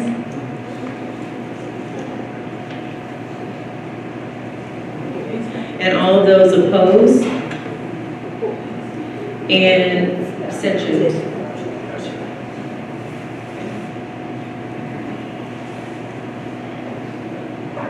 Okay, so that motion carries.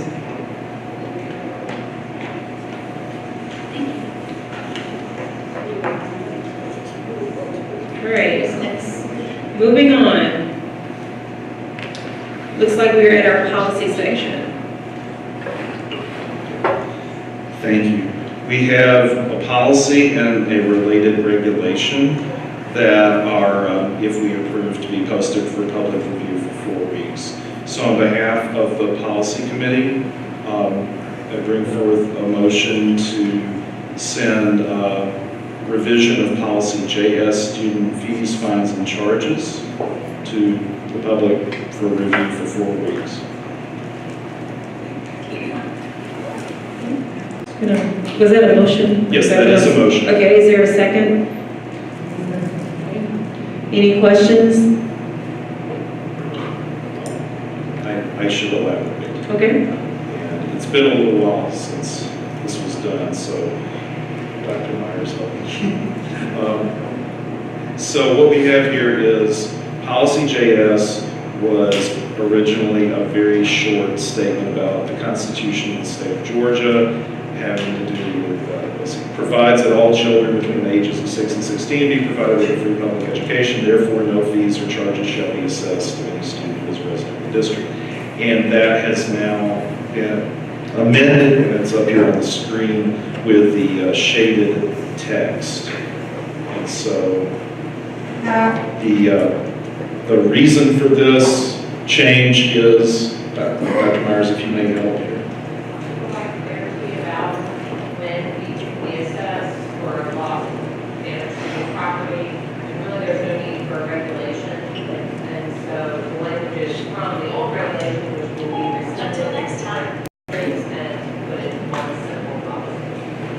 So we're moving the regulation wording into the policy, and then when we get to the next one, you'll see that we'll resend the regulation.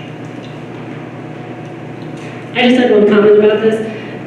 Numbers 2 and 5 are saying the same thing. 5 is a little bit more explicit, but they're both talking about how the district can charge fees for extracurricular activities.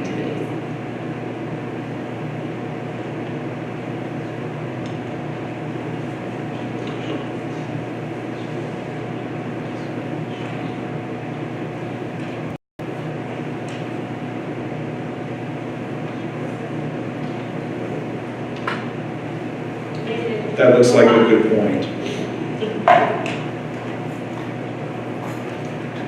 Dr. Myers, do you see anything in 2 that needs to be retained?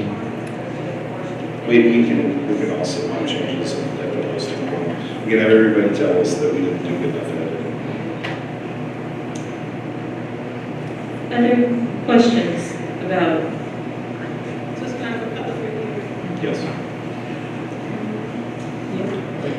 All right, all in favor of policy JS moving for public review? Okay, the motion carries. Thank you. And then the regulation, we're rescinding this regulation and incorporating that information into the policy that we just sent out for public review. So, motion to post this for public review for 4 weeks for regulation JS-R1. Second. I'm sorry, quick question. So we're at 10-2, right? And did you say the motion was to? Rescind this regulation, Okay, because we've rescind. taken the language from Okay. this to. Okay, great. And there was a second?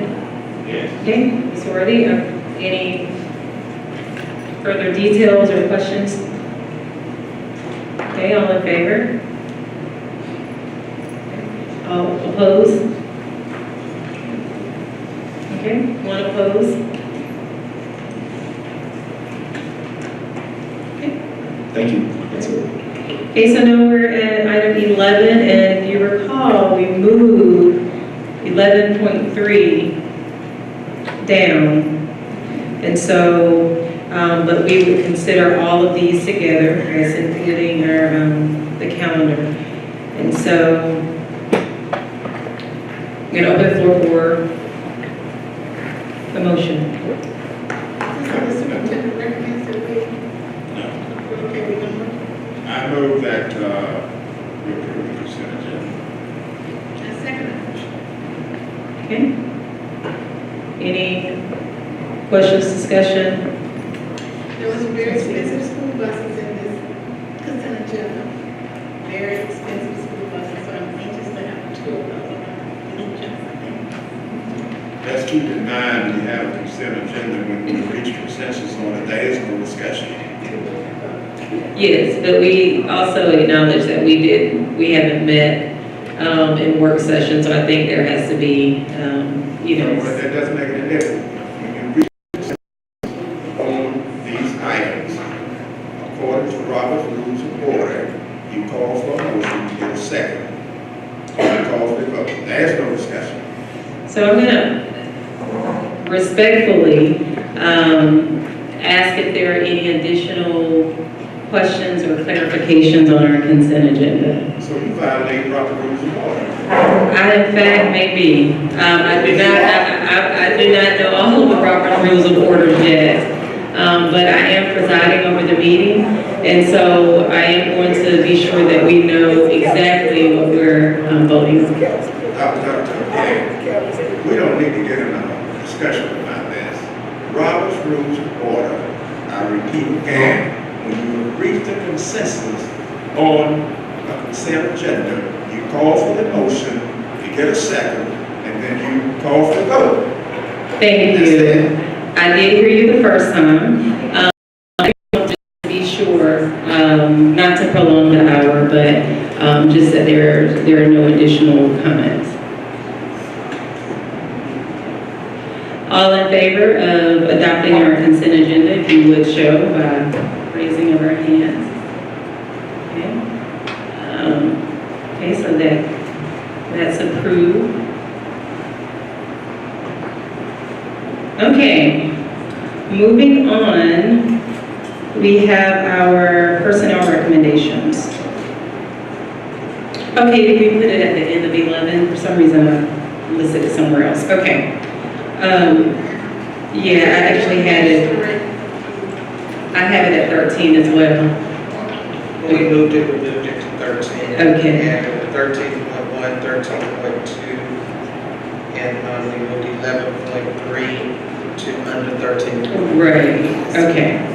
And so let's then do our personnel recommendations. Madam President, it's my recommendation of the personnel recommendations that have been presented be accepted. Okay, all right. Zero. Thank you.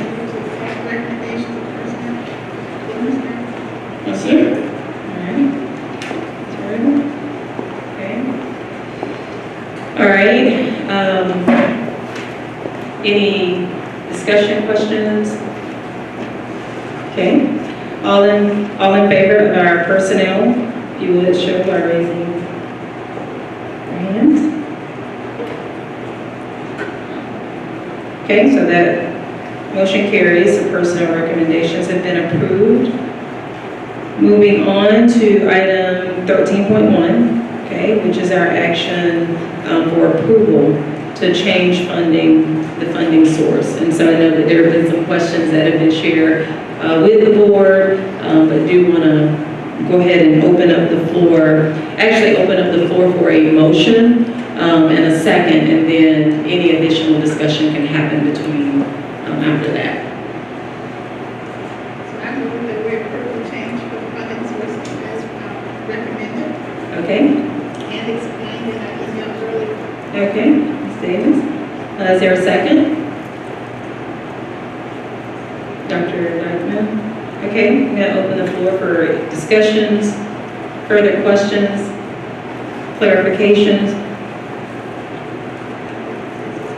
Dr. Knox? I have no problem with the materials themselves. So this isn't anything about putting Mifflin or Core or Eureka or anything like that. I do still have questions about the financial maneuvering and the reasons for it.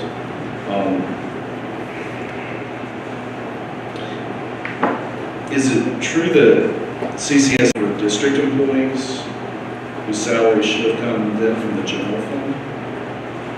So I'm not sure of all of the different salaries that are included in Title I. So you can use Title I for school-based personnel as well as district-based personnel. So we have, for example, district personnel such as our ELA implementation specialists that are helping implement our new literacy program that are paid through Title I.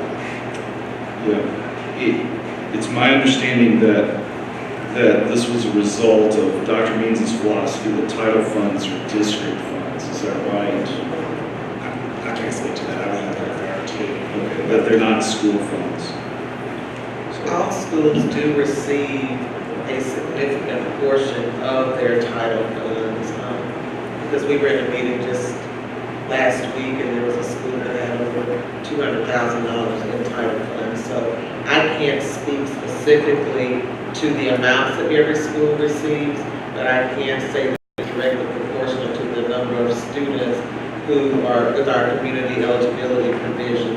They look at the direct certification rate. So all Title I funds have not been brought in-house. The majority of all of our schools this year did receive a large portion of Title I funds, but that did vary based on their direct certification. And what seemed to happen from your explanation, Dr. Thomas, was that the anticipated carryover that the previous Title I director said didn't come through, but then that money went somewhere else. The carryover, as I understand it, was less than that 1.2 million because of new hirings and like behavior interventionists, behavior specialists, counselors. I can't speak exactly to that, but some of that went to summer school, if I'm correct. Right, A significant portion of that went to summer school to fund the summer programs, and we went to all-day summer schools this year because parents have said that it is a burden when you have half-day programming to have to pick them up because then they can't go to summer camps, many of them can be free, whereas the Girls Club, they do not allow them to come midday. So when we had a half-day program, it was challenging for families to find child for our summer programming was double this year because we moved to a full-day model. And I believe summer school is around $640,000. Yes, and it was significantly more than it has been in the past because it's my understanding that that department was attempting to be responsive to the needs of our families and the community and parents that have to work. So the summer program, there's a lot of that. Yes. So with regard to title funds, since we're making this shift, who is in charge of making sure that the title funds are spent according to federal guidelines? So we have a great Title I director. Her name is Hope Clarke. But that's not the person that was the previous director. That's correct. Well, I still have some questions, but if we need to go ahead and do this because the folks, the HMH, et cetera, they need their bills paid or whatever, that's fine. but I do want to revisit the reasons at some point for the need to increase the general fund budget, because this is an increase in the budget. And so as a fiscal hawk, I just always want to know why our budget goes up by $600. Okay, thank you. You can correct me if I'm wrong, but I thought I remembered that carryover funds from Title I were not necessarily funds that we didn't spend, but that there's a point at which we might get more money from Title I, and so carryover doesn't really mean like we had money and we didn't spend it all. It means that in this case it might mean that we didn't get as much extra money as we thought we were. That's correct. So every year the state sends us additional carryover money. So it's money from the federal government that they send to districts. What historically happens is a district may use that carryover money for a special project, like we wanted to do for Eureka and HMH, or districts may divide that money evenly to increase the individual school allotments. So what happened with us is because we continue to use Title I funds for HMH and Eureka, that would decrease the amount of funding that schools would get. So the recommendation of our new Title I director is if we could put that money in our general fund, then we would not have an impact on schools. Mr. Davis.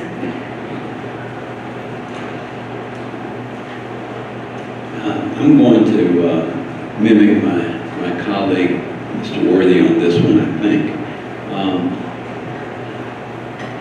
It seems like this would be, and I'm talking about process, and I know that it would seem like this is something that would be coming out of the finance committee, that they would have talked about it first, and then it would have been brought forward.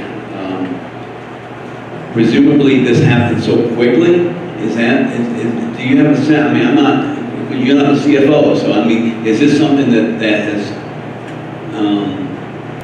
all of a sudden we got a bill and no one was expecting it? I'm just trying, and you may not be able to answer that, and I'm not sure you're supposed to, even, but it just seems like it should have ideally come out of the finance committee. Right, so our Title I director, came to us and said our schools are trying to do some innovative things at their schools, and because of the impact of HMH and Eureka and the lack of carryover funds, they're not going to be able to do those things. So when she brought that to our attention, we quickly acted to see how can we not impact the schools. So that was not even Dr. Thomas, I think, a month ago, that we started to have the conversation of how do we keep the money in the schools and out of the district level so schools are not impacted. Any other questions? Thank you. All right, so we have a motion, we have a second and discussion. All in favor for the action to approve the change of the funding source? If you would, show by raising your hand. And all opposed?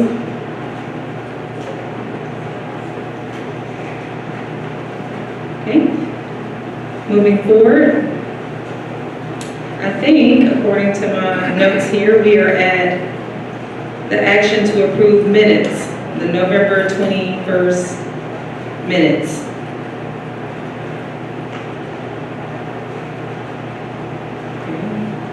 So I'm going to open the floor.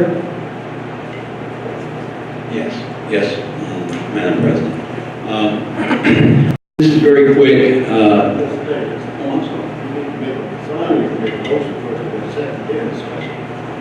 I make a motion that we discuss the minutes of the November 21st. The motion to discuss or approve? Oh, to amend. I guess amend. It's late. It's okay. It's late. Approve. Let's do approve, and that way it's the same language. Okay. And then within the discussion, and I can amend it. change. Okay, so First, let me move to adopt the minutes of the November 21st meeting. Okay, I'm not going to say. okay. All right, and then open the floor for discussion. Mr. Davis? Now I would like to amend the minutes for the November 21st meeting. Yes, a correction To the minutes. to the minutes being complete. At the very end of the minutes, it says that Dr. Means stated he wanted the public to know that this is politically motivated and this vote solidifies the efforts of the committee to rid him of the district. That's a summary of what he said. But I was proposing to add what I see as the exact wording after that. And that is, whenever we can convene in executive session to discuss my exit from Clarke County, I will embrace it. Now that can be verified, you know, but anyway, that followed the summary. I think like as I've looked at the notes that are posted,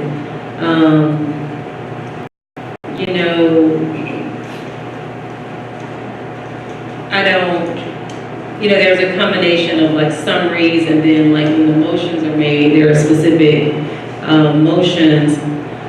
I'm not exactly sure what the benefit would be. We have a video that's out, you know, that's there that people can reference. And so I guess one of my questions would be, what are the reasons for it? I guess my concern, I mean, I don't want to be passive. So my concerns are that we are adding that here somehow as a reminder that these were the exact words that he stated as a way to sort of have that there.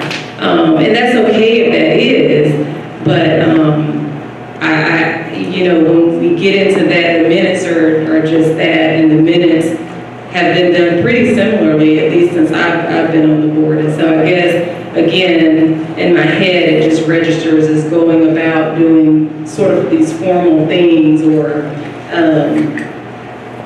going around, you know, to just get to other points. And so that would be my concern there. I do recognize the importance of the public having as accurate information as possible, however.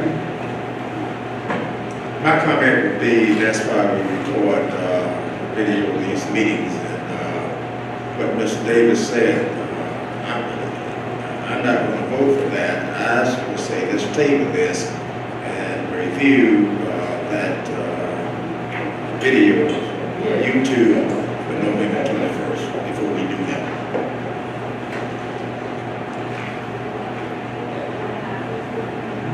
Okay.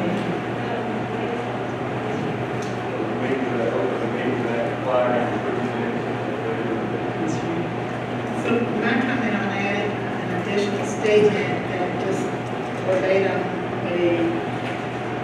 continues to describe the tone, I guess, or the tenor of that comment is that there's no provision to record the apology or him rescinding those statements. There's no provision, there's no opportunity here to record that he made an apology for those statements, and that he stated that those statements were made out of anger and frustration. And so to add this comment and not capture the succeeding comments or succeeding comments, to me feels punitive. Dr. Yeager and then Mr. Davis.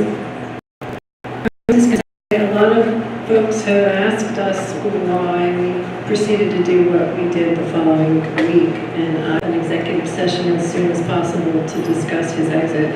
That's a fundamental outcome that is not, doesn't have to be exactly the words he used, I'm fine with that, but there should be an indication of what he said, which then triggered us to do what we did next. So I don't see in the minutes where he stated that he had requested an executive session for this purpose. Oh, that's Let's fine. discuss that, right? didn't see that. Did you see that in the minutes as well? Yes, and I would be glad to add any other comments.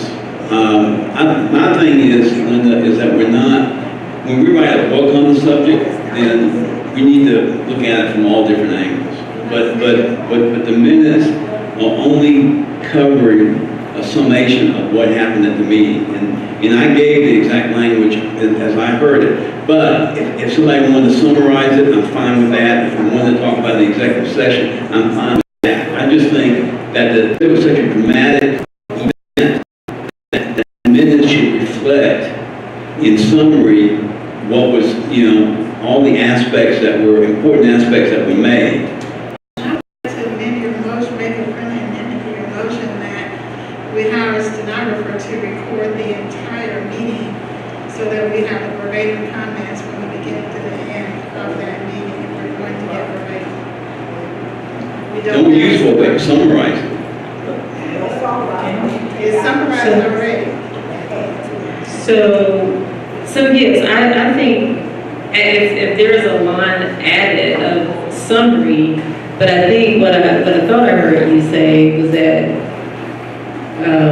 did you make the original motion? Yes. Mr. Davis? Okay. What I thought I heard you say is that the quote, like the exact quote. Only because I didn't feel comfortable summarizing it. But if someone else will summarize it, we can pass the darn thing and get done with it. I just feel like that's an important thought that needs to be summarized in the conclusion of that meeting. I mean, I would support adding a sentence or two. Again, I just don't want to get into trying to add notes to then justify, we all know why we, made those decisions and things like that. Whoever took those notes can summarize it. And I'll be happy with that. I mean, All right, so your motion originally was to, say it again, I'm sorry. Okay, what I was asking is that the minutes be, that the amendment of what Dr. Means said following the summary that is currently in the minutes. So I'm kind of moving my agenda a little bit, my amendment. So I would make a friendly amendment that we just add the following sentence. Dr. Means then requested an executive session to discuss his exit from CCSD, period. As a summary, not as a reiteration of his words, which I understand were angry words and do not need to be repeated. I second. I've got myself all confused. So I know, Greg, you sort of shifted your... That's a friendly amendment that I accept, and then Okay. we have to vote on. I mean, if I accept it, it goes, right? Well, then we vote, yeah. And then if there's any additional comments or questions, we can address them. Greg? Not true. No, you didn't? The friendly amendment that she. The friendly amendment? Okay. She just added. All right. And I second the friendly amendment. And you second it. Okay. All right, let's just, so, we have a motion to approve the minutes with this amendment, with this friendly amendment that has been seconded and discussed. All in favor of the motion, if you would show by raising of your hands, and all opposed.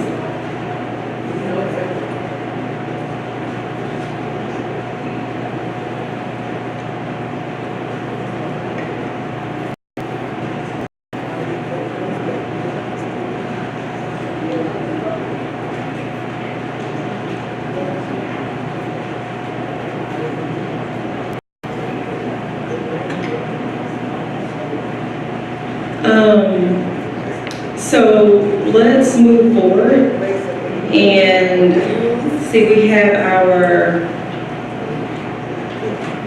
I think we're at, Minutes with the amendment. that's right, yep, that carries. With the amendment that we had written, so. Just emailed it to Lisa. Okay, perfect. All right, are we at 13, item 13.3? Have I missed any other earlier amendments? All right. Okay, I am going to open the floor for a motion to go into executive session for the appointment, employment, compensation, hiring, dismissal, or evaluation of employees. A second.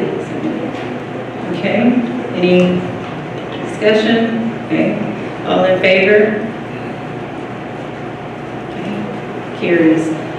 All right, we'll convene an executive session.